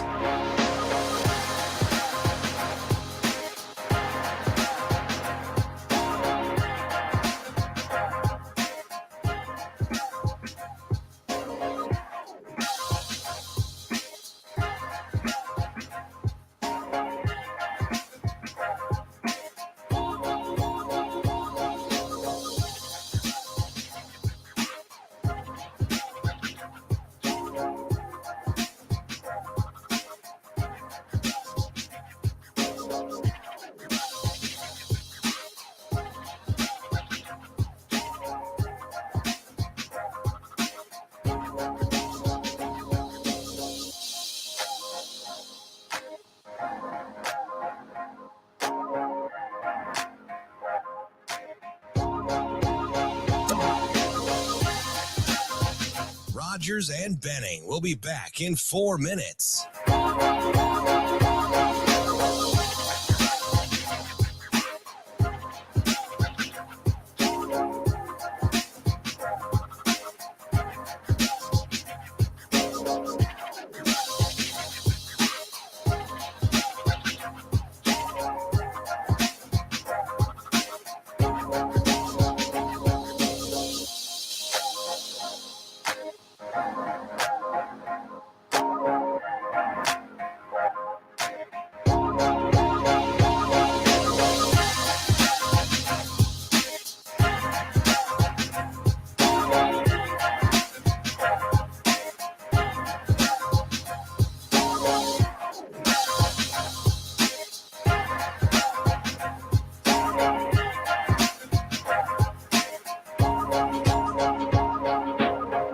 Rogers and Benning will be back in 3 minutes.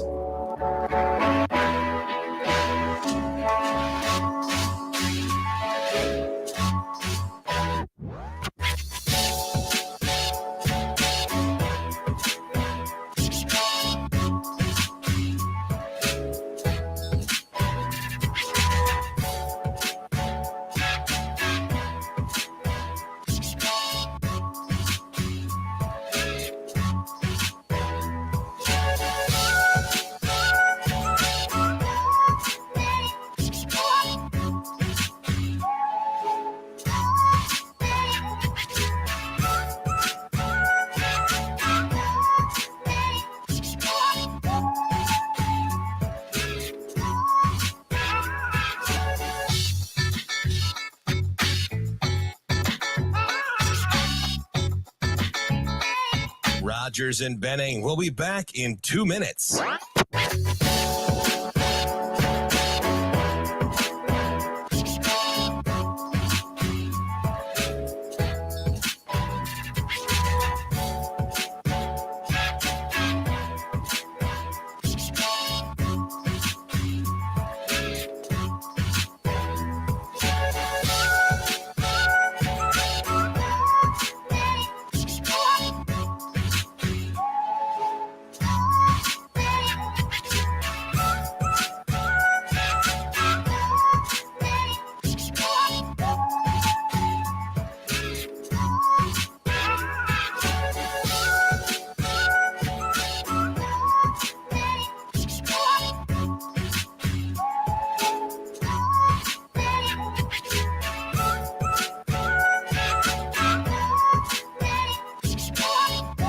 Rogers and Benning. We'll be back in 1 minute.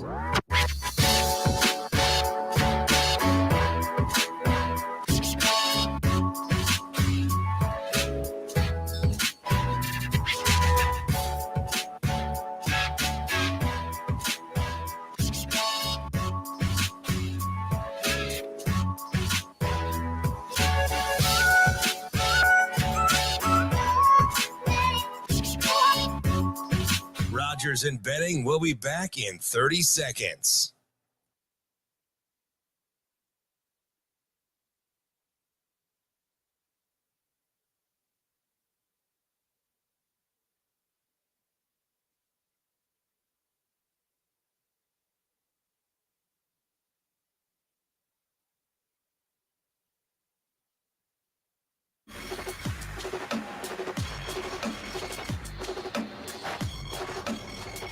Coffee and Cream with Rogers and Benning on Hail Varsity Radio.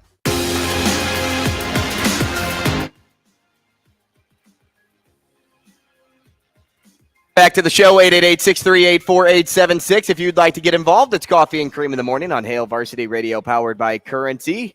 He's Damon Benning. I'm Andrew Rogers, and we are live from the H&H Chevrolet stage at Hail Varsity Club. Catch us wherever you are right now, whether that's on the radio, 590 ESPN Omaha.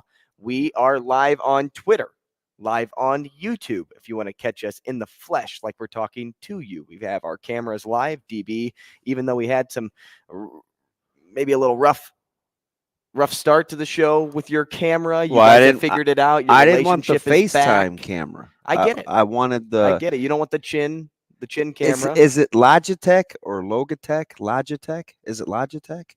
Your guess is as good as mine. It's Logitech. Thank you. I wanted the Logitech camera, not the FaceTime camera, and it wouldn't register. And I get it. I get it. So I was like, you know what? I'm gonna shut the whole dang thing down and start over, which means you had to deal with that my ugly mug for a good 6 minutes. It's probably the best 6 minutes of your life, isn't it? I know. No, fine. I can't get away from it. Hey, speaking of starting over and starting fresh, maybe resetting. I used to like you, though. That's cool. That's what Nebraska did halfway through this season. And on the back end of that interview with Sam, you kind of talked about that with Derek Walker and returning and answering his own question or your question of why did you return? And it's for moments like this and where they're at in the season, overcoming adversity and being a team that is competing right now for the NIT, and in, a small majority of people's minds, maybe it's gotten a little bit bigger. Kevin Suits, an NCAA tournament bid, if they can show some life in the Big Ten conference tournament. I want to read you this little blurb from that piece. Amy's piece. Just think about this for a second. Okay. It says Derek Walker is in a class all his own. He's at the age of 25, the last man standing from Fred Hoiberg's first season in 2019. He's also the only one left from 2020. Quote, I've seen a lot of change. I've had a new team, Walker said. I've had new teammates every year. We have a completely new staff. We have a whole new AD. Football coaches are new. I've seen a lot. Been through a lot of it myself, on top of all the changes.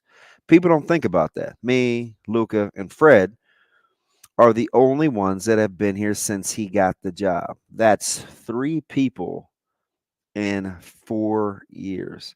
Hoiberg added. It seems like 30 years ago when Derek got here. It's crazy to think back. Just everything that we've been through, just the 3 of us. I'm like, how uncomfortable would you be if you were presented with that scenario? Over those critical formative years, maturing into an adult from 19 to 25, with that kind of, those many variables, It'd be easier to leave. Right? It'd be easier just to say, man, is this really worth the time, the stress, the energy? It'd be easier to go. Do you know how many days in between his last game at Tennessee in 2019, and his first game played at Nebraska. 658. Wow. 658. What could you endure for 2 years? This has just so when she's giving this numbers and perspective, then I watch him play. I'm like, wow, good on you. Good on you. Staying with the course. I just don't know. Like, and I get it, man. Okay, DB, hindsight is 2020. I guarantee you that is something I could not have done. Well, because there's not always greener pasture. Man, I struggled in 3 months, 90 days from the time I got to campus to where it seemed like I wasn't going to get to play baseball, to where I thought, like, why are we lockering in this concrete room with one singular urinal and no doors on the bathroom stall? This is not what I signed up for. 90 days in. Hey, Dad, you know what? I don't think this is for me, man. I'm ready to go. Oh, is that right? That's cool. You can quit. Just can't come home. Think I'll stay. Hey, I think I'm going to stand next to a bunch of people and pee. 600 and you kind of laugh. I had never, ever,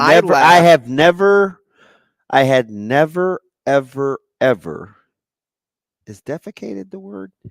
In front of anyone. There were no doors on the stall. Like so we joke about that now, especially the former guys, right? We joke, we laugh, but that was some of the vulnerability. Sounds weird in terms of crossing over into camaraderie. I'm dead serious. In this weird emotional kind of way. It was things like that. Now, it wasn't by design. I just think it was an old facility over there. But ask guys about that. No doors, no bathroom doors. One singular urinal, concrete floors, like it builds or reveals, I should say, character. D-Walk went 658 days without being able to play a meaningful college basketball game when he's in a new city to play college basketball.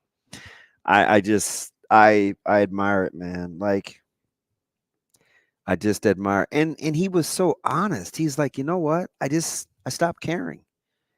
These depressive bouts I was going through, I just simply stopped caring. And then to see him come out of the back end, I'm like,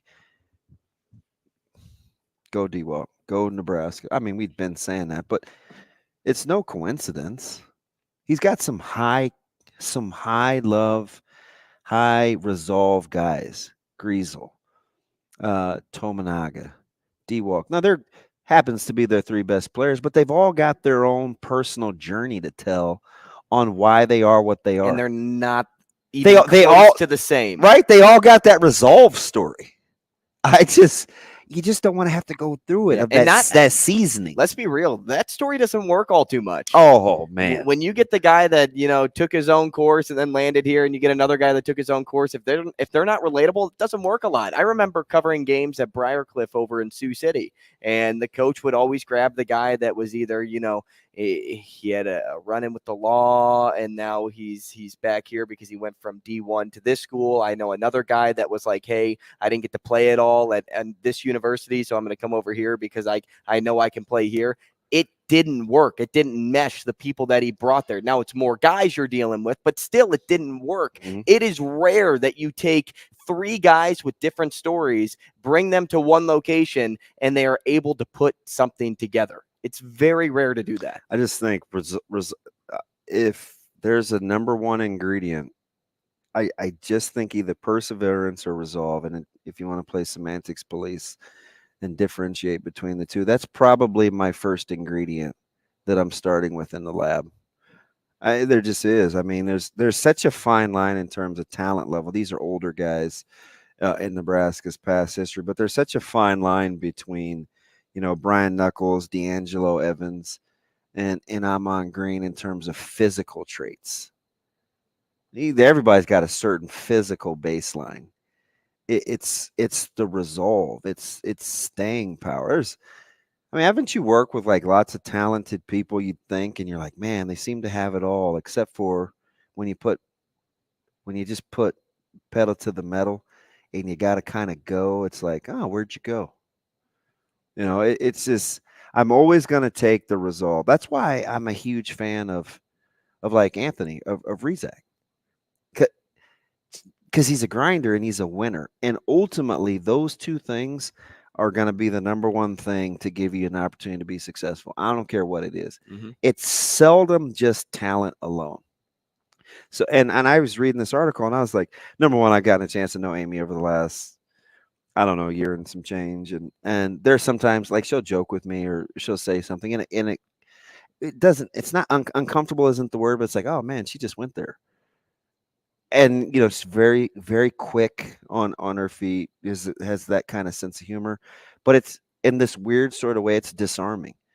So to get this information, and I would say this to people like Jessica Cootie, it's like sometimes I think those people take their talents to get people to say things during interviews for granted, but it's something to it when you're having sit downs one-on-one with people. A lot of times, man, you got to give credit to the people that get people to go there. Sure do. Because not everybody does it. You know what I mean? I thought it was fantastic. It was an amazing piece. And it's a good thought. It's like a good thing. It's a crazy thing to think about whenever you assess this group. 658 days. Assess that man, to be completely honest.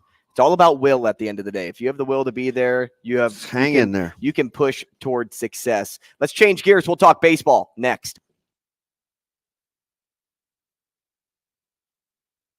Rogers and Benning will be back in 4 minutes.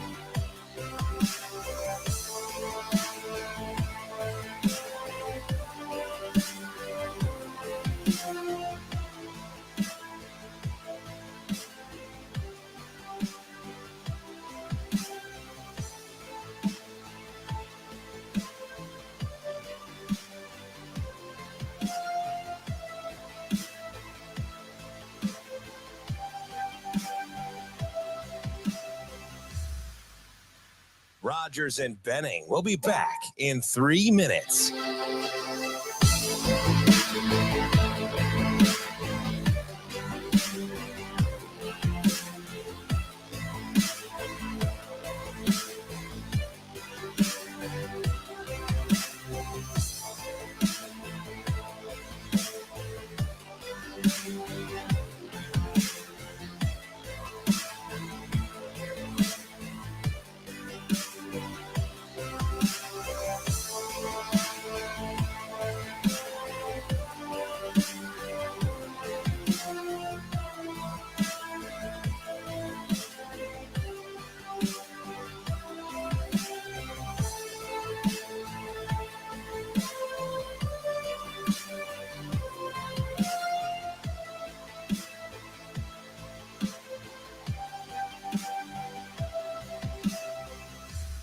Rogers and Benning will be back in 2 minutes.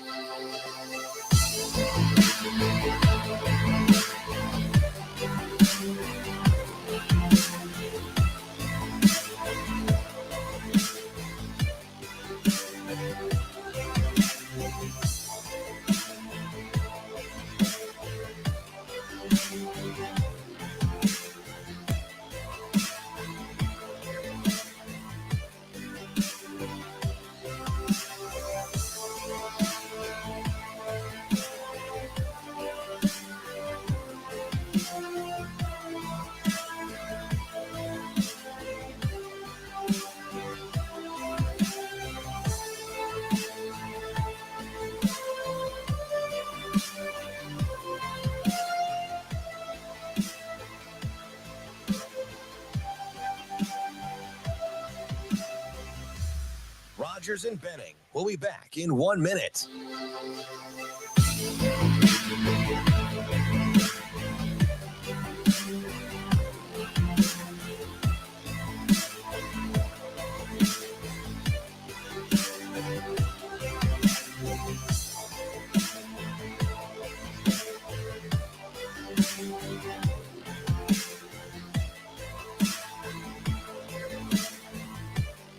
Rogers and Benning will be back in 30 seconds.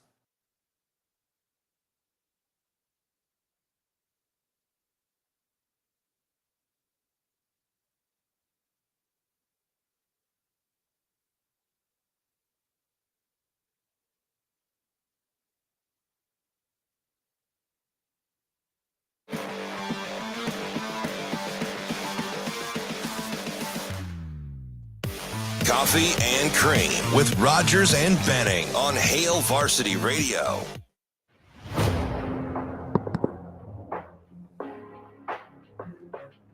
Dramatic intro for some dramatic events.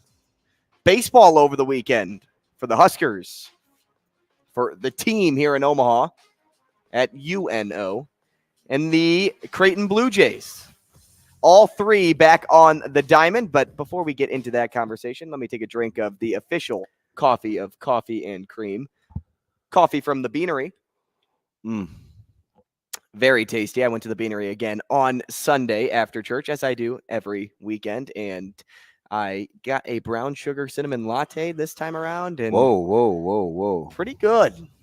Pretty dang tasty because Waffles. you know me, Mr. Brown Sugar Cinnamon. I'm like, when I go Sure, get a baby. bagel at one of my favorite spots, it's got to be cinnamon crunch. I got a cinnamon muffin from the Beanery as well. You and Zoe. She's a plain got a crepe lot of bagel, cinnamon. cream cheese, the cinnamon toast crunch. Mm. It has a what do you call the? It comes out. You know, you shake it. To butter the bagel, yeah, like it's the sugar. Yeah, it comes in like a salt shaker type thing. You can like buy the cinnamon toast. I have crunch. that. Literally. Weird. Yeah. I'll send you a picture later. You and my 4-year-old. Yep. I make cinnamon bread with it. Stop. Swear to God. Stop. Wait, God is my witness. We mix in some protein, man. Protein? Yeah. I don't know. It's just not breakfast if you don't have protein. For one, I don't eat breakfast. Too early for me in the morning. Yeah. I get up at 5 and I'm like, I'll finish up my notes. And then by the time it's 6:15, I'm like, not really feeling a banana right now. This morning was standard. Turmeric, cayenne, honey, apple cider vinegar, a little warm water. That's it. Weird. Yeah, first 2 weeks it tore me up. But I think know. I'm used to it. I thought you had the flu. You're like, man, I'm sweating. Yeah, that was wild, wasn't it? It's weird. I would always look at your nose, and I'm like, man, it looks like it's weird how my droplets on a leaf just weird how glistening when my the sun body comes finally out. Adjusted to that. But I was just reading he tweeted back, and we were talking about when my dad said, you can quit, you just can't come home, and I've told version or bits and pieces of that story before. There's a little more to it. Because I remember sitting in that locker room by myself. Everybody, it was probably 6:45. It was almost 7. Everybody had kind of gone, and I sat there, and I just tapped my helmet against the concrete. So I'm sitting with my knees. Yep, sure. Just like this, and I'm just tapping my helmet against. That is like the cutaway scene in every high school football film. I'm just going back and forth. I'm like, man, there's no way. And I laughed because we talked about it off air. Like we just said last week that we could not sit in darkness without a certain amount of money for 3 days. And even then, we didn't think we could pull it off. Right? I would not be able to. Can you imagine what kind of darkness there was in 658 days of not playing a meaningful game? Despite having every resource of light, whether it's your phone, whether it's something on your TV, computer, whether it's outside, going for a walk, you have a lot of things to get out some of that stress. You're just not getting to do what you love. But you still don't get to clear your head. As much as you say, man, I'm kind of clearing my head, you're not clearing your head. It's just that team is. And it's funny too, because I wonder, it's hard to go back, but I wonder like a month ago, remember when fans would tweet at us or we would talk or we would be at the game or something and fans would say, this is the most enjoyable team to watch. And I should have gone back then and said, I wonder what it is. Like, what is it that makes a sub 500 team at that time you're the most favorite basketball team to watch? You've had Shields and Petway and, Tim Miles made his run. And I mean, like, what makes this team fun?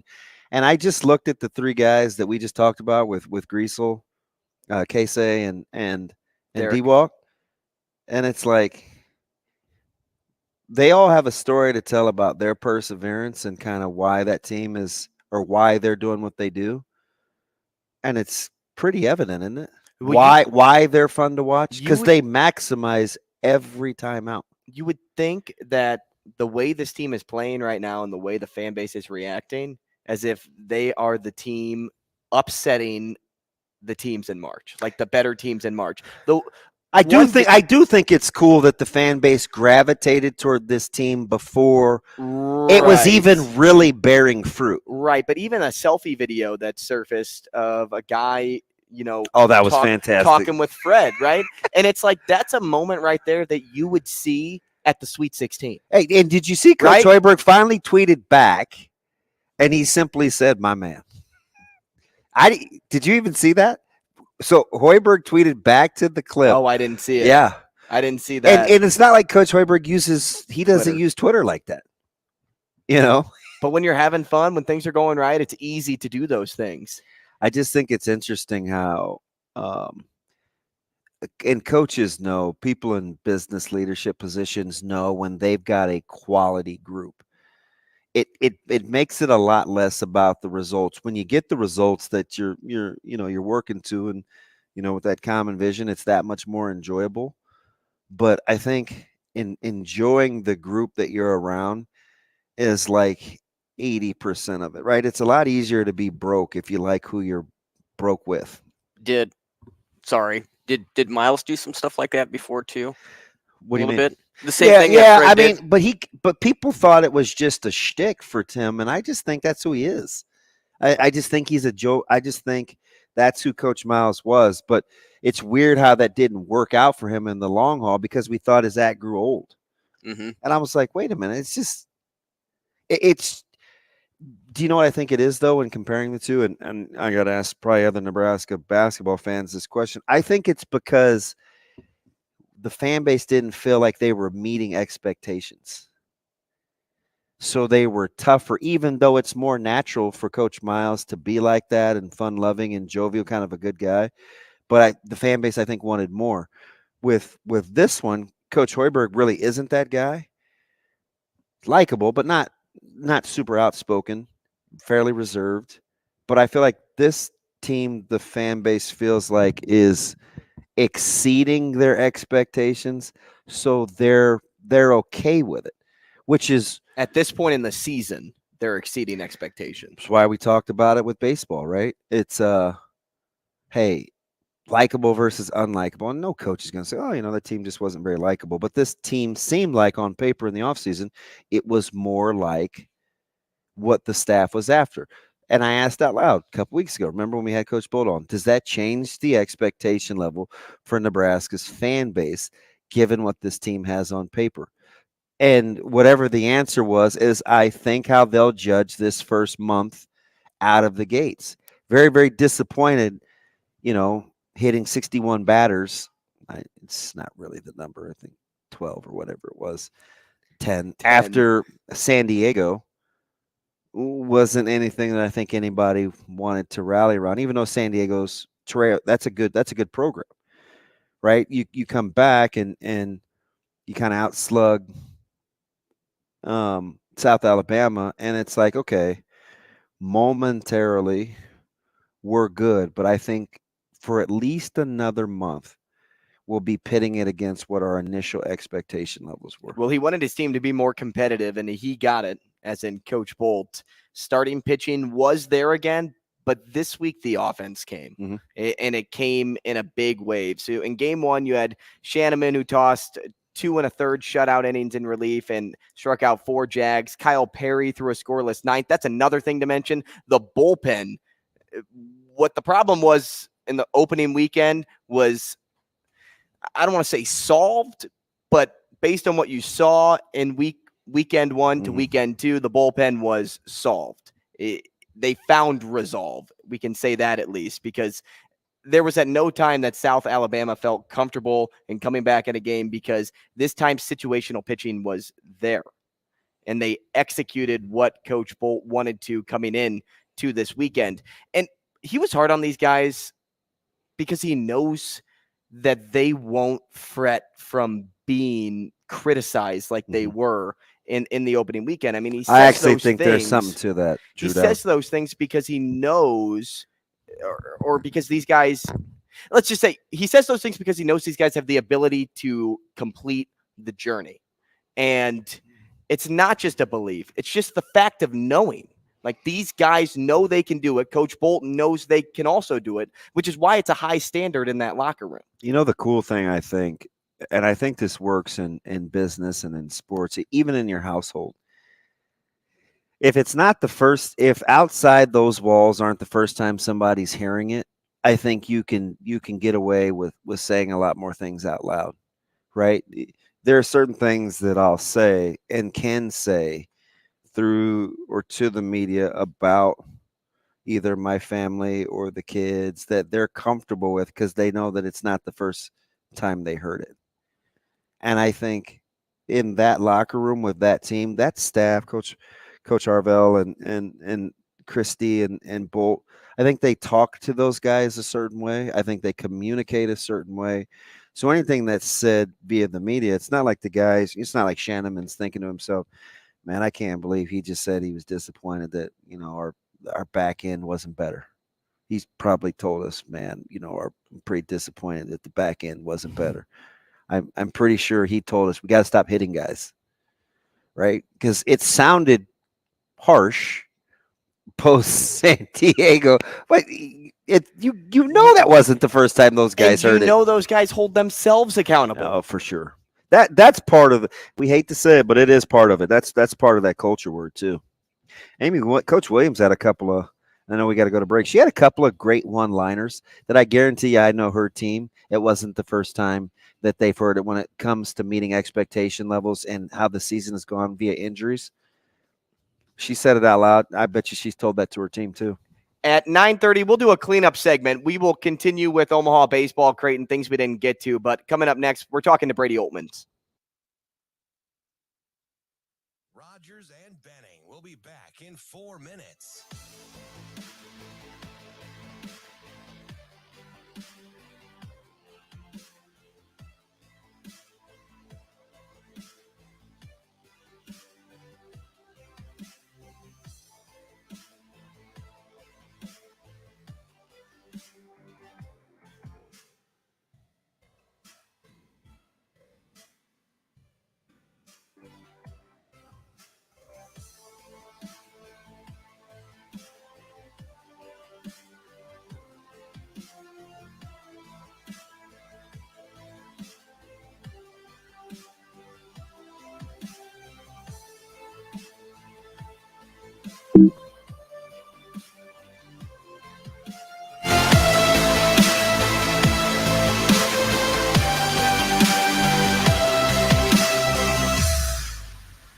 Rogers and Benning will be back in 3 minutes.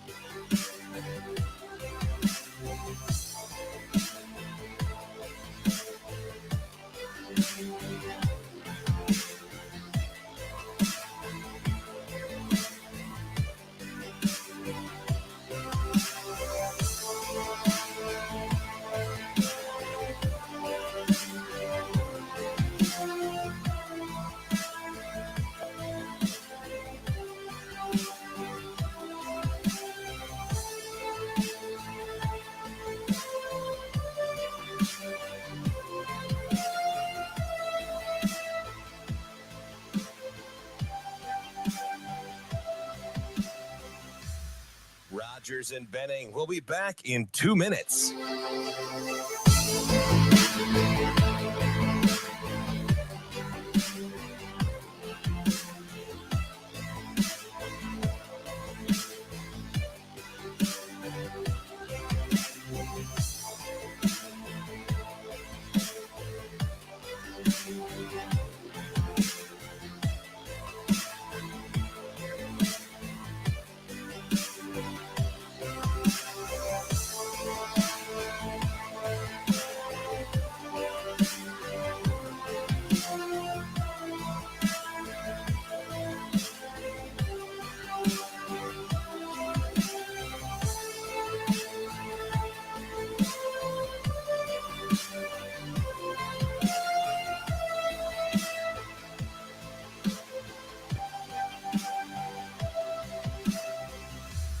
Rogers and Benning will be back in 1 minute.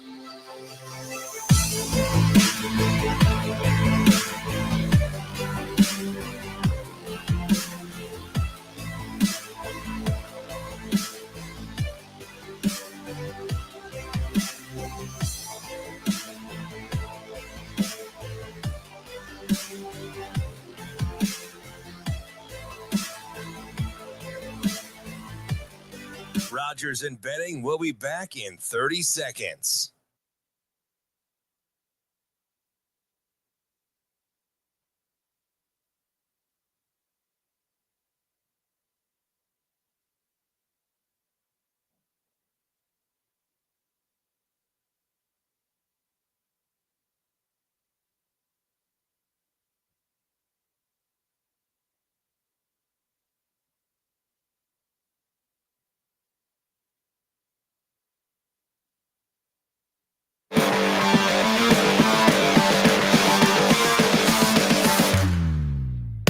Coffee and Cream with Rogers and Benning on Hale Varsity Radio. Battled around, and it is Hoiberg saving the day. Hoiberg with a flip inbounds to Wiltshire, puts it up.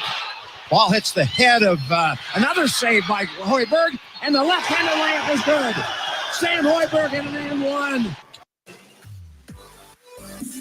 Great basketball game in Lincoln on Saturday. Another great event took place as well Saturday night. How good has he been, by the way? Sam Hoiberg? Yeah. Let's just say he may be the scrappiest player in all of college basketball, because that dude wants to involve himself in every play whenever he steps on the floor. And boy, does preaching and teaching active hands do justice when it comes to watching a guy like Sam Hoiberg play basketball. Fell in love with him watching Pius play Bellevue West and a fairly difficult game a couple years ago at Bellevue West. And I was like, and I just remembered watching him in his brother's frame. I was like, God, these guys are yoked. And a couple of days later, he was told me that this is the first program at Pius where they had ever gotten into lifting. And I was like, really?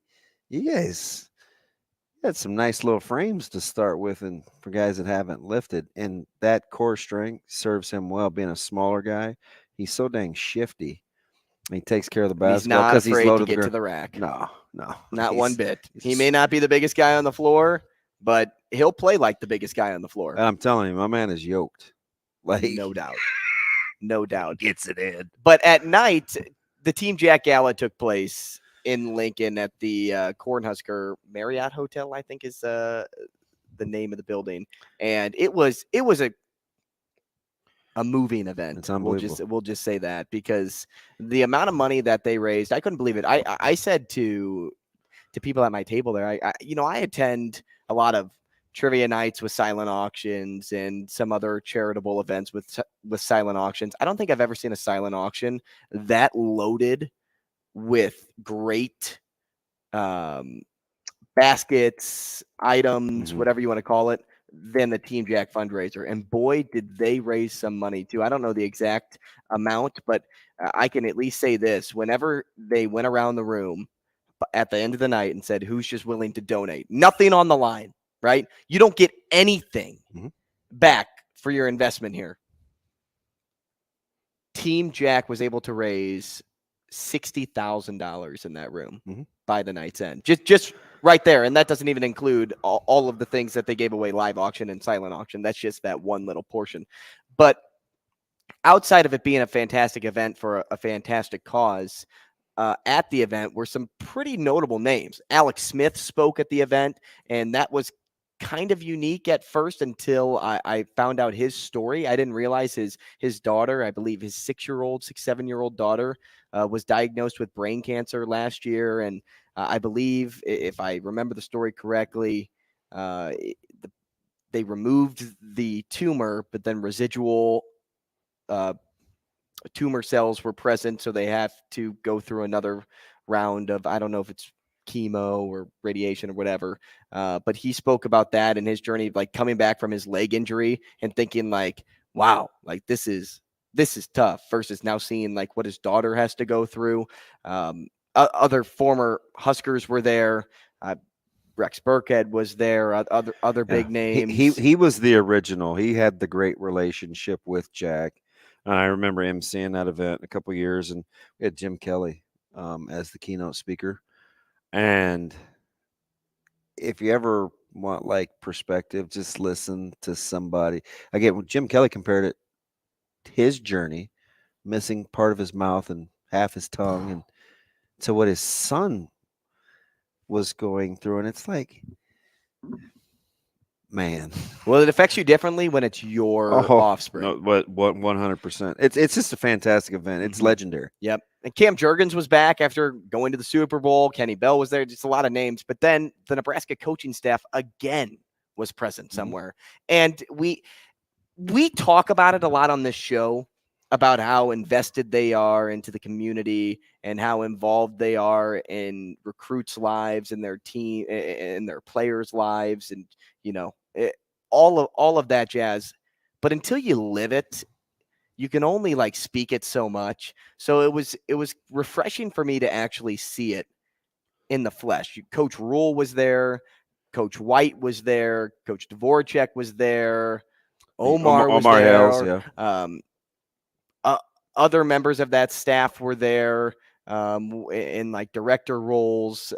Trev Alberts was there. Ted Carter was there. A lot of the governor was there. So being able to watch and interact with some of these coaches like I say, in the flesh was good for me. And, I crossed paths with Coach Dvorak in the bathroom. I was walking in, he was walking out, and I kind of just awkwardly standing in the bathroom doorway, talked to him a little bit about how we were just talking about him on our show and how much he loves football. And that's what we gauged, at least from him. And I could really see that he didn't want to be anywhere else in that moment. And I thought, wow. Meaning you had his full attention? I had his full attention. And I'm like, wow, in the midst of this event, you're probably thinking a bunch of different things. Why is this weird kid accosting me in the bathroom? But he wanted to hear what I had to say, and then he was willing to converse with me. But the biggest takeaway that I had, DB, and again, we'll talk to Brady Oltmans here in a few moments, but I wanted to get to this story before we did, was talking to Coach White after the fundraiser was over. I saw him walking out with his son, T3, and... Oh, you guys are cool now. Oh, yeah. T3. That's how he introduced him. So I'm like, man, I will never forget that. Me and Tony White are boys. No, but I introduced myself, and I have an easy icebreaker, right? It's, hey, I have this morning show in Omaha with Damon Benning. You probably have at least heard his name once or twice, just with that program or with Coach Rule. And he's like, oh, yeah, I know Damon. Him and Coach Rule are best buds. And, no, he didn't say that, but I can fluff the story a little bit. And I was just talking with Coach White, and here are the three things that I took away from my conversation. Relationship building is one. I know we use that term a lot whenever we describe this coaching staff, but this is someone that genuinely cares. I got in the car and drove home with Ashley, and I said, it's no wonder why people or kids want to play for this team, for this staff, for this guy. It's because you're never worried about not getting return fire. Does that make sense? Like, he's not going to ever just say, shake your hand and like move forward and not treat you the same as he's going to treat somebody else on the street. Like, he's always going to be there to return fire with questions or answers from him to want to get to know you and vice versa. I never felt a wind of the fact that he was ever going to not make me a priority in that conversation. Completely agree. The second thing, I used the term already, but was invested. He never lost eye contact. He never seemed disinterested. He asked questions about my personal life and wanted to know the next time that I'd be up in Lincoln. Can you imagine just asking somebody that, like, hey, when's the next time you're going to be up there? Like, I'd love to talk, like, continue like our conversation. I'm like, yeah, I'm going to show up at practice, like, March 20th, first day, or whenever, media members can first show up. It's wide open. I'm like, I'm going to show up as much as I can, because I want to get to know you guys and this team. And he's like, let me know when you're coming back up. What coach says that? I know I'm a media member in town and not just like some average Joe, but like, even for me, like, what coach tells a media member, like, hey, let me know when you're back? And then the last thing that I wanted to say is, he mentioned Nebraska nice, which is something that kind of like stuck with me, because a question I had for him, I didn't want to ask him a football question like, man, Coach Dvorak said your defense is chaotic. Like, tell me why you think it's chaotic. I'm like, we don't need to talk football right now. Like, let's get to know each other. And I asked him, what's the biggest change from coming over to New York to Nebraska? And he goes, the people are a heck of a lot nicer here. And I'm like, oh, no kidding. And then his son chimes in and goes, oh, you have no idea. And it's a real thing, because I visited New York a couple of times, and people in New York aren't as nice. But what I took away from that was, he never let the negative world like enter his life when he was up in Syracuse. Like, he was doing his thing. He did it his way. And none of the I'm better than you vibes, or hey, Don't you love his, like, his cadence? Like, his delivery is real. It never came out like that. And it's just something that it's easily picked up on. It was like he wasn't playing me, right? Yeah. He was there for the conversation. And I walked out, like I said, of that conversation. The rest of the night, I couldn't think of anything else outside of the fact of, like, wow, I can't wait to make my way back up there. To not only just talk to him, but to talk to everybody else up there. Like, that's a small sample size of what the staff is. I'm telling you. And it's by design. It's not by chance. I mean, in the same vein, you get guys that are, authenticity is always what I talk about, right? So I pit him against a guy like Coach Coop. They're polar opposites in their delivery. Coop's high energy. He's kind of a lover. He's an encourager. He's super confident, and you can feed off of that. And then you pit that against a guy that still is a lover, is all about kids, but a much different delivery style, right? So when you need to reach different kinds of kids with the same staff, you need to have a similar vision, even though they have different personality traits. That's where common language matters. That's where being on the same page matters, because they're two completely different people. And the cool thing is, just like on a personal note, it's like it works, right? Because I have a kid that loves the hay, the energy, right? But in the same vein, he also likes just to be able to sit down and have a one-on-one conversation. So when you can tag team it with a guy like Super Coop and Coach White in terms of their personalities to talk defense, you're getting the best of both worlds for a personality. And I'm telling you, I just think he built. It's totally intentional. It's totally intentional how he built. They this leave stuff. you with the feeling of, I can't wait to go back. Can you imagine just me saying that, and now put a recruit in my shoes? Yeah, they're thinking the same thing. It's not that this is because I'm a media member in town talking to a coach that he's just like building me up so that I say nice things about him. If I didn't want to say nice things about him, I don't have to.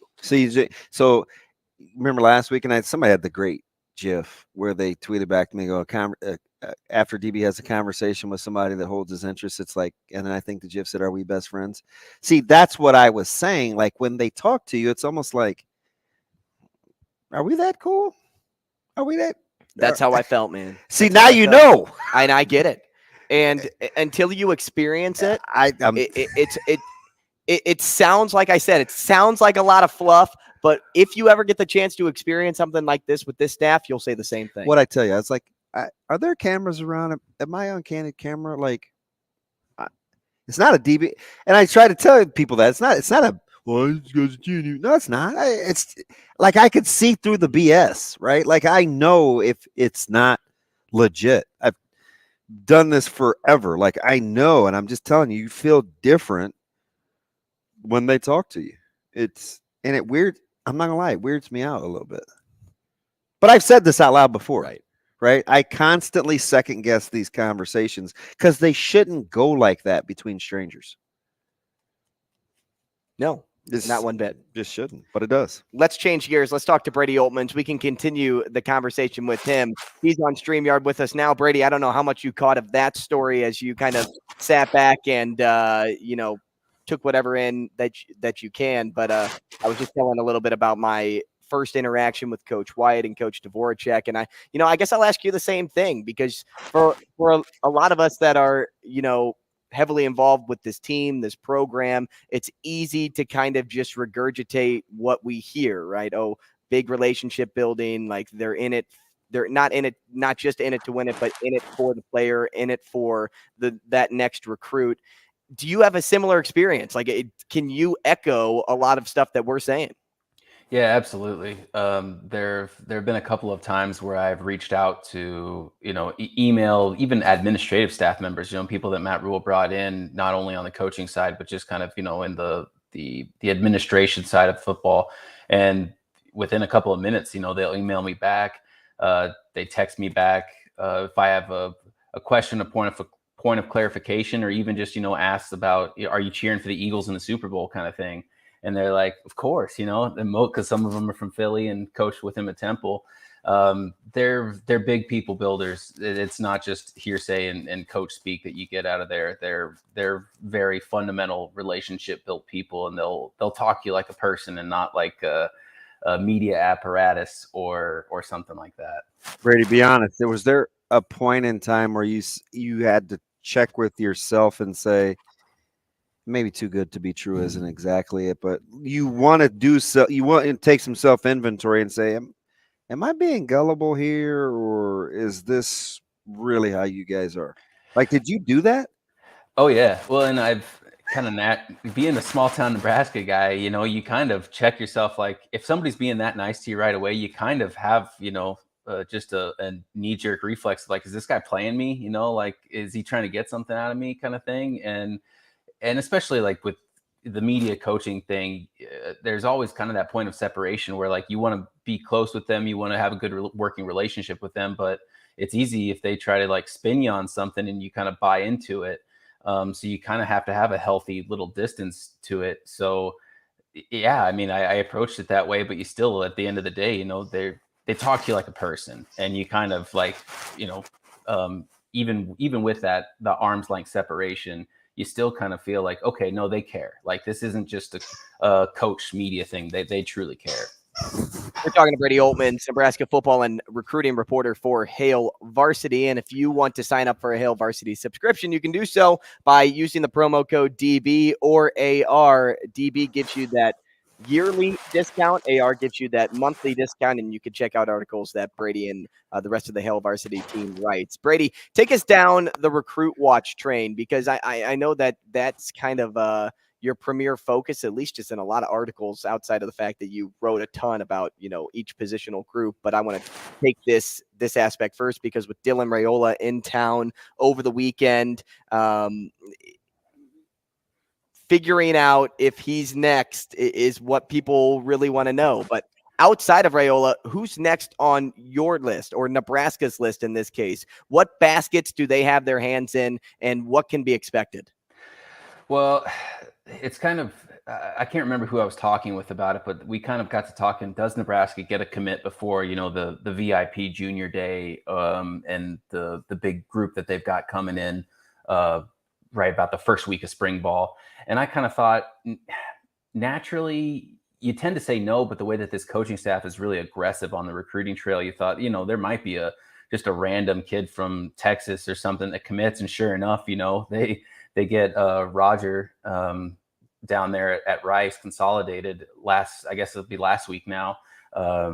And I think they're going to continue to kind of, especially once the recruiting dead period kind of opens up, they're going to be a little bit more active with it, and they're not going to rest on their laurels and wait until that VIP junior day. The next individual guy that kind of catches my eye is Ian Flint. They've been really aggressive, knowing that he is a priority, trying to build that relationship. And obviously his sister throws at Nebraska on the track team, so they've got a good relationship there. Their dad is a former Nebraska trackster, so there's a lot of connection there. And I think you see that in some of the Texas pipeline or Texas high school guys that they want to get in. And then obviously the Bellevue West standouts, Isaiah McMorris has got plenty of visits, Nebraska included. Davon Hall would be on that list as well. And then obviously Damon knows they're seriously looking at kids from West Side. So they've got their hands and, spread out all over the place, all over the map. But I don't think that means that they want to get them all, basically. Unfortunately and fortunately. Yeah. What you said early on, it's like you want to keep a healthy distance. And I swear I've tried, but I'm like all in, right? And I'm a part of the media, I guess, which is hard for me because I do the radio broadcast, right? So as the play-by-play voice or the color voice, it's like, yeah, you're on the Homer network, but when it's your kid involved, that's not my deal, right? Like I have to draw that separation. We just put together his schedule last week, and he's one of those guys that is now going down on March 25th. I tried to guard against it. I did not win that battle. Nebraska staff greater than dad, which we'll see how that plays out. But yeah, so he's got to be down there on the 25th too. And I'm looking at that March 25th day.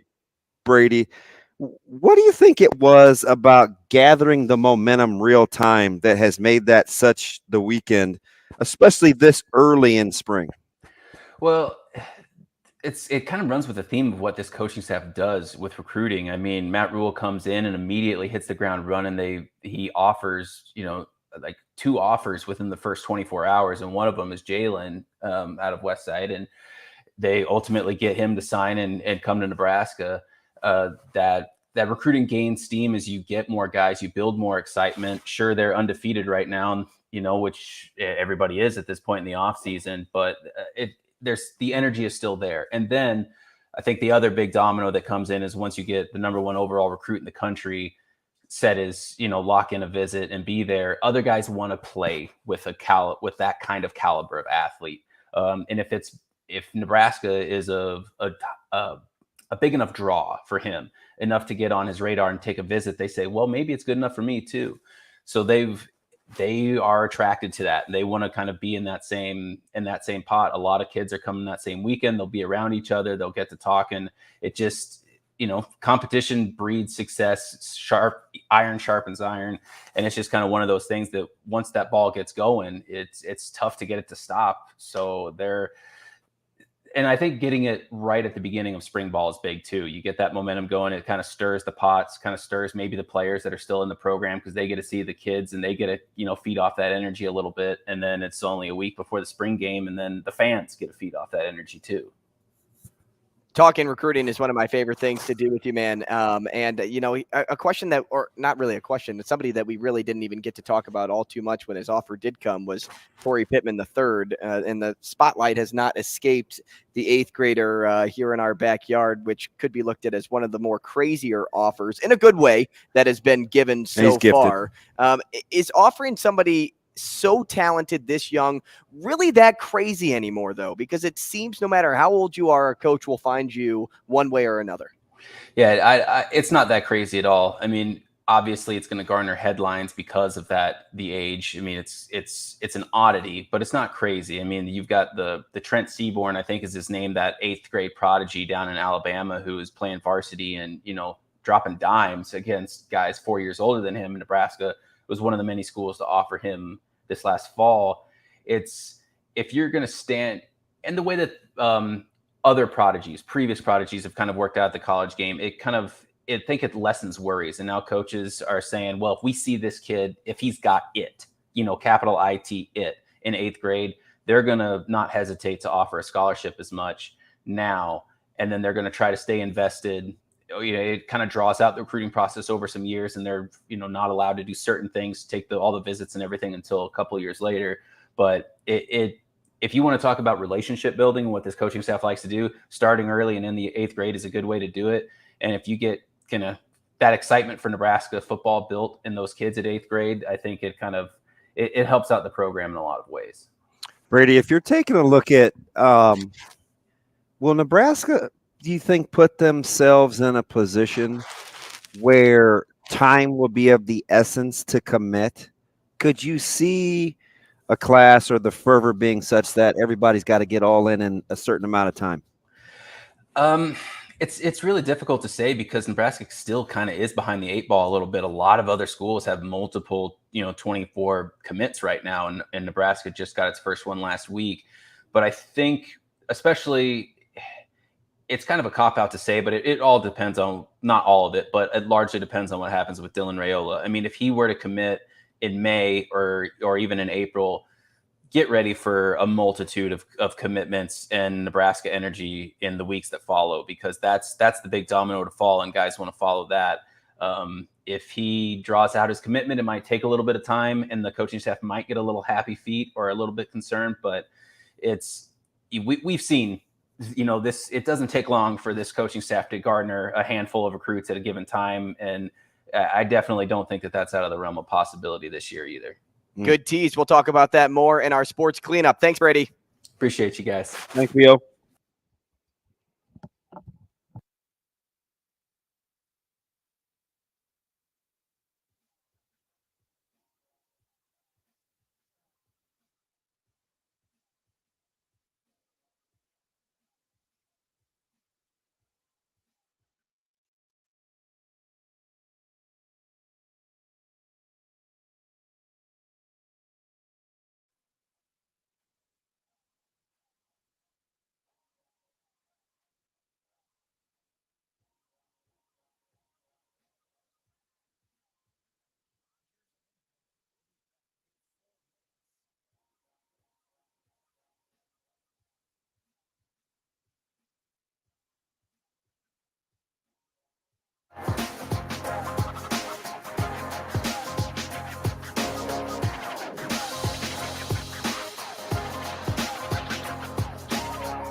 Rogers and Benning will be back in 3 minutes.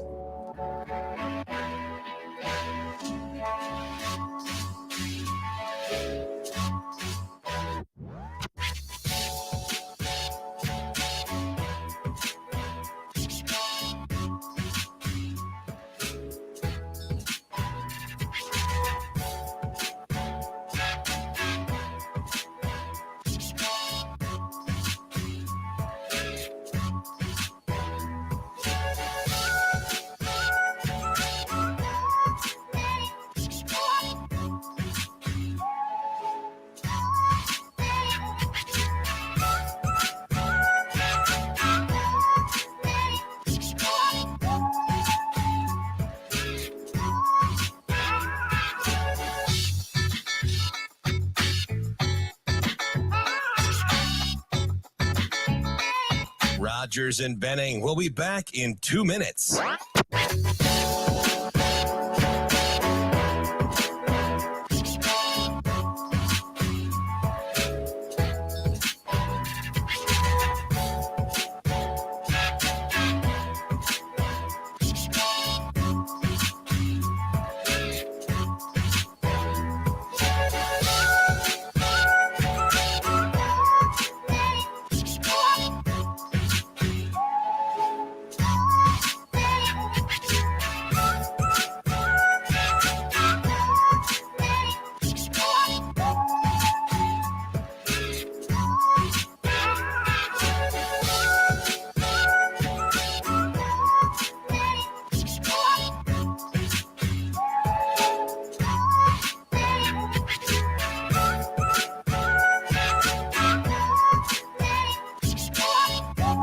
and Benning will be back in 1 minute.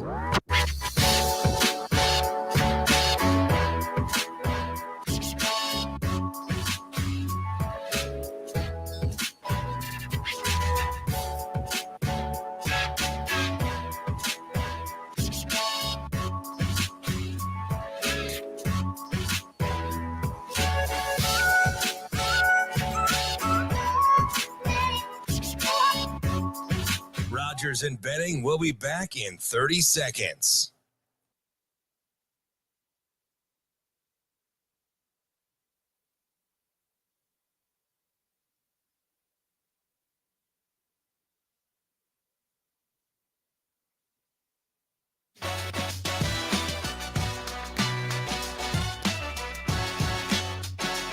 Coffee and Cream with Rogers and Benning on Hail Varsity Radio.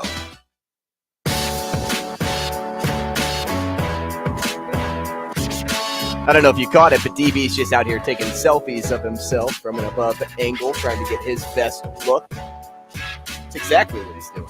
That's why he hasn't put the headset on, because he knows I'm right. It's Coffee and Cream in the morning with Hail Varsity Radio, powered by Currency. We're having some fun, right? It's Monday. I almost wanted to say it's Friday. You wish Did it I was do Friday? something wrong? Anybody? Andrew's going to learn here shortly. But that you... It's going to be hard lessons. No, You don't have a good side, or- it seems like a Monday, but it's fun like a Friday. Just because of the rain last night, and I sleep with the windows open, so Yeah, you I like heard to every sleep in I a heard flood. heard every bit of it. It's like well, Noah's it's not. Ark in your house. Well, it's kind of blocked, that front window. I don't think much can get in there. It'd have to fall You know that just Twitter right. page, Oddly Terrifying? Like, that could be your Did you s- house on that page. So you tweeted out, or you asked me about the one picture where those seamen on the front of the ship you when it say? was rocking. Oh. There was another one that they tweeted out that where the boat was taking on water in the ocean. Mm-hmm. Oh, yeah, I saw that one with the Yeah. water coming in. No, thanks. No, thanks. I just want to know where it goes. It just goes out, right? Doesn't it drain out? Yeah, through the bottom hole, or like what's going on? But yeah, being out in the ocean, it's a dangerous place. A whole new world. Yeah, no thanks. I thought a shark was going to pop through that window or something. They're not like that. You got a bad. Oh, you've I've seen watched too many, Jaws too many 47 times. meters down, man. Hey, as we went into the break, Brady brought up a good point with Dylan Raiola, and I know we wanted to get back into the conversation of expectation and how that kind of weighs on an 18, 19-year-old kid as they come into college of can you meet expectation versus if you don't, how you overcome some of the things in your path. Which I think is very interesting because we talked a little bit about that with Malachi Coleman in this recruiting class of somebody that has a lot of expectation going into Lincoln. And it's kind of unnecessary stressors that get put on to the player, but at the same time necessary to acknowledge by the player and know that, I do have a lot of hype following me, but it's because of all the work that I put in to get to this point. And people know that I've had that within me. So if I don't live up to the cause, if I don't live up to the expectation, what will then happen? Well, we saw a little bit of that with Scott Frost. He didn't live up to expectation at all. And unfortunately, right, we've seen a lot of different there's a lot of unique perspectives. You can ask guys like John Perella, who came back here to coach, was let go for a lot of things other than just coaching acumen. Josh Banderas' dad was a Lincoln guy. He played here. Mixed reviews on the amount of pressure having went to school at Lincoln Southwest. Xavier Watts, one that got away, wanted to do something different other than just staying at the home school. Malachi Coleman, Lincoln East local guy, wants to embrace staying in town with what comes with the local school. I ask about, you mentioned Frost. That one it's a case study into its own. People don't want to talk about it anymore because I think it's easier to just say you moved on. And Yeah, just brush it under the rug. And I get it. but there's plenty to learn. There's plenty to learn, and there's plenty from to start. acknowledge. And don't think we don't talk about it in our household with expectations, pressure being a privilege, sharing a last name but being your own person. The Johnsons went through it with Keegan in Iowa. Rayola will go through it with Dylan, wherever he goes. And I think it's a thing. Well, we talked a little bit about this too, of the keep showing up aspect of, hey, he keeps showing up at Nebraska. If Nebraska keeps showing up on his radar, Nebraska and it will always have some type of place in his heart. It will hold some type of place in his heart because he is a legacy, because he grew up, basically on the football field with his dad, no matter where he was. And if it was in Detroit, that's where most of the time was spent, then yeah, but Nebraska will always hold a place in his heart no matter what he so chooses. But keep showing up not only applies to Dylan Raiola, but it also applies to other recruits. It's something that we talked about during the break. You got a call last week from a Nebraska staff member, CJ Cabezos. and he not only wanted to just kind of, Yeah, so the first, however long, he's just talking, like he just wanted to catch up, and I liked him because he's big energy guy, and we were just talking about, like when his wife was coming and family and stuff like that, and his son when he got offered by Ohio State, and just a multitude of things. He was very, very cool. He was very, very gracious. He was a big, hey, I'm just fortunate, right place, right time. It's a total honor to be with Coach Rule. Like it was just kind of small talk. And what did that small talk then lead to? It led into, hey, let's talk a little bit about your son. Well, yeah, he just was and ask about him and see. Asked state tournament. Did I think they could make it to state? How the staff couldn't wait to get down to PBA and watch some of those guys live, like under the same roof. And I was like, hey, that's pretty cool that you'd embrace the opportunity to come watch and play different sports. And he kind of said it like I was a ding dong. He's like, why wouldn't we? Right? Like, it's in our backyard. We get and I said, oh man, that's super refreshing. What did that lead to? What did keep showing up lead to? Well, a week ago, 10 days ago, I said, well, he doesn't want to go down on March 25th because I just think he wants to see it on just like a regular day. That's what I said like 8, 9, 10 days ago. Today, this past weekend, he's going down on March 25th. And so, yeah, that's what that led to. And that's the takeaway.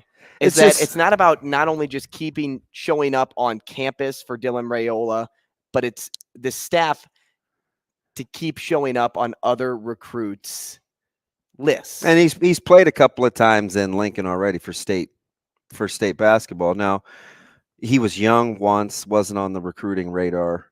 Last year, every opportunity to go down. That was I sat with Jason Peter and some other guys that weren't on staff, but we talked about just being present at PBA. So all I did was, he said, hey, give my best, best wishes. Looking forward to seeing him play other sport, play another sport and compete. Here he's this, I hear he's that, whatever.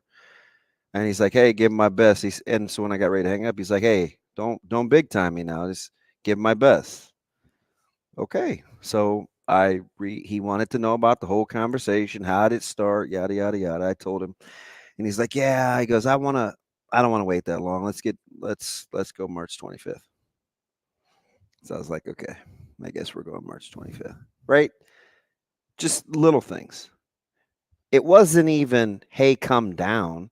It wasn't even, he knew that he had the standing invite going into it because, they were like, hey, come every day if you want. Like, that would be the more the merrier. But when I said that, I don't know what clicked, and I try not to ask him those kinds of things this early, but I don't know what clicked, but he's like, yeah, let's go down. But let's be real here, because I don't think I think it was the basketball approach. Right. But like I said, I don't think you or he would be, overcome with like some type of thought about me for saying this, but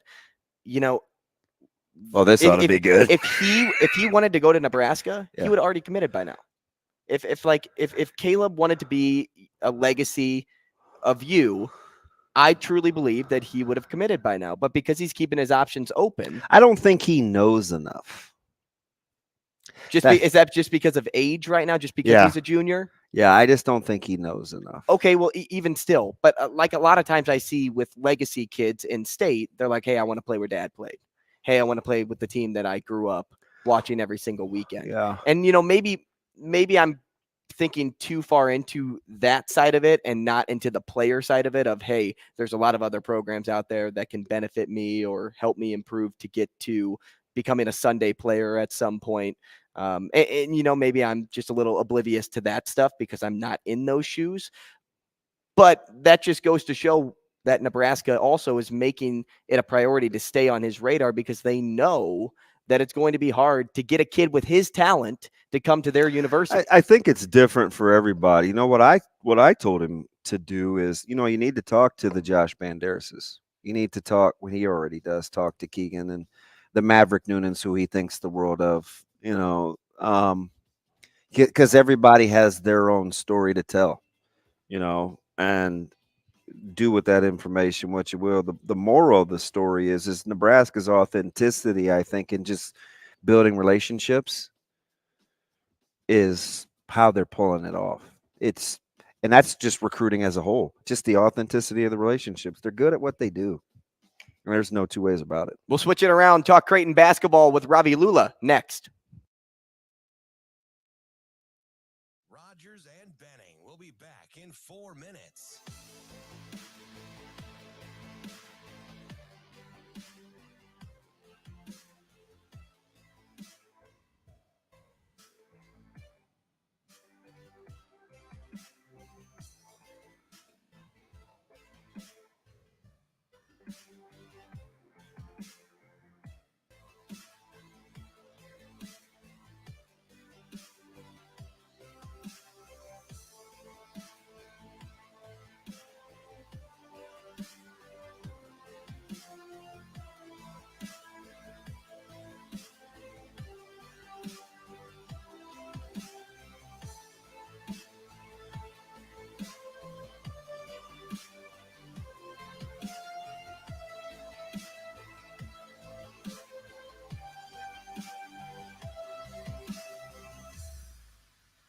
Rogers and Benning will be back in 3 minutes.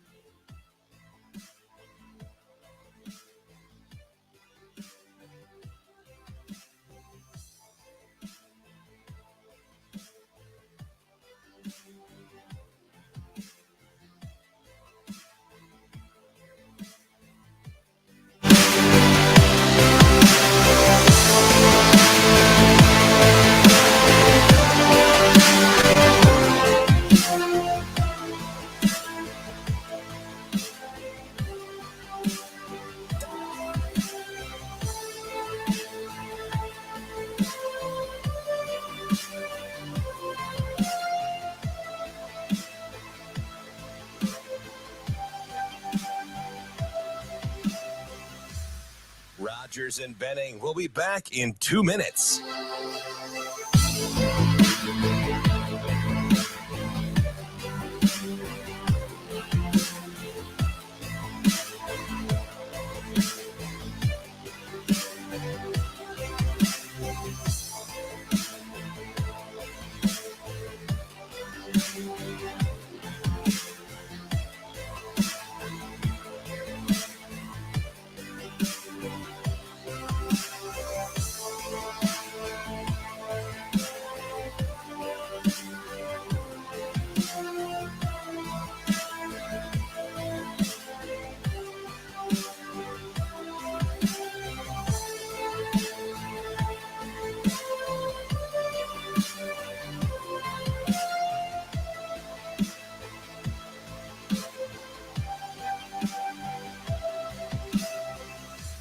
Rogers and Benning will be back in 1 minute.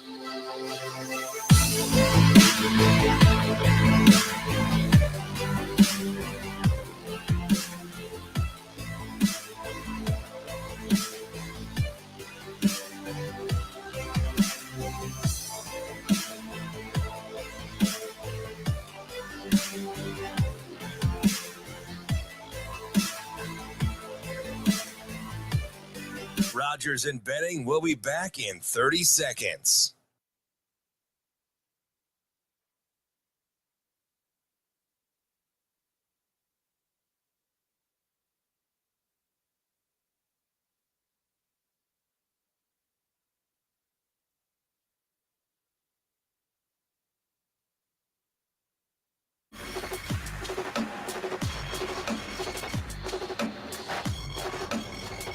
Coffee and Cream with Rogers and Benning on Hail Varsity Radio. Moore has it, top of the key.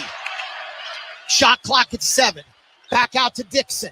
Shot clock at 4. Dixon wants to attack all the way in. Layup is good. And a foul. He's got 28 and he's going to the line. And they're rocking here in South Philadelphia.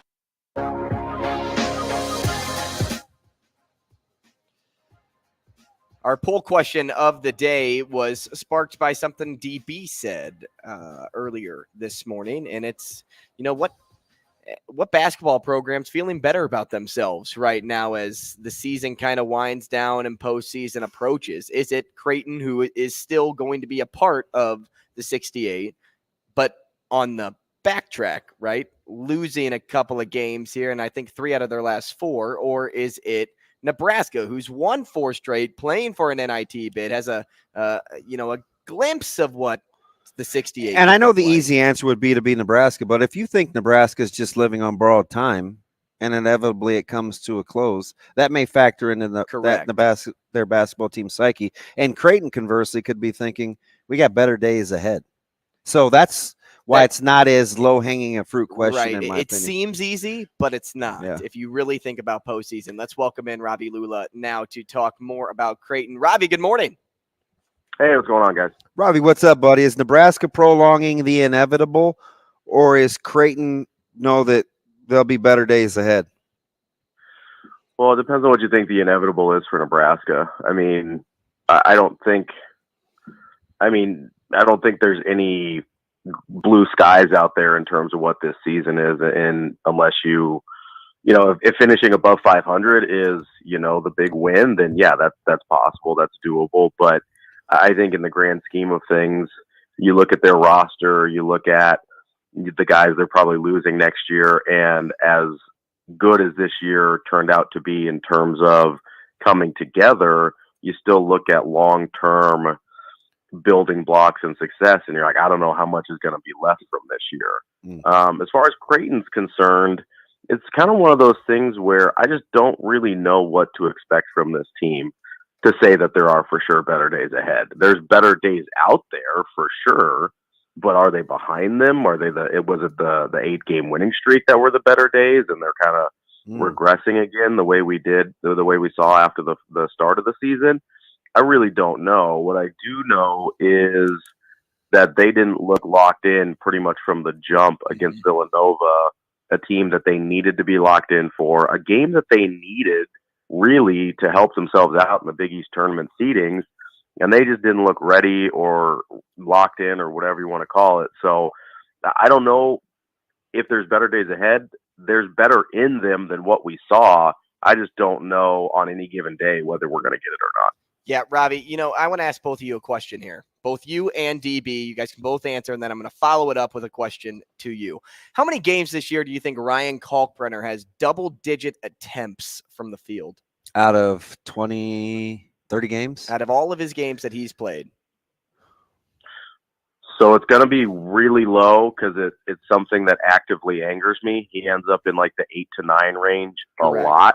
Double digits. And I'd love to see him in like the 12 to 15 range every game. Yeah, I'm already going to answering my question. You're right. Go ahead. I'll go first, and I'll say 6. All right, 6. What do you think, Ravi? I think it's definitely under 10. I'll say 8. It is 7. Meet in the middle. Right in the middle. Right in the middle. He's averaging 70.9% from the field, and this team can't find a way to get him the ball at double-digit attempts. It's worse. That is the problem offensively. No, let me ask you something, though, Ravi. I'm telling you, I argued about this for 2 weeks.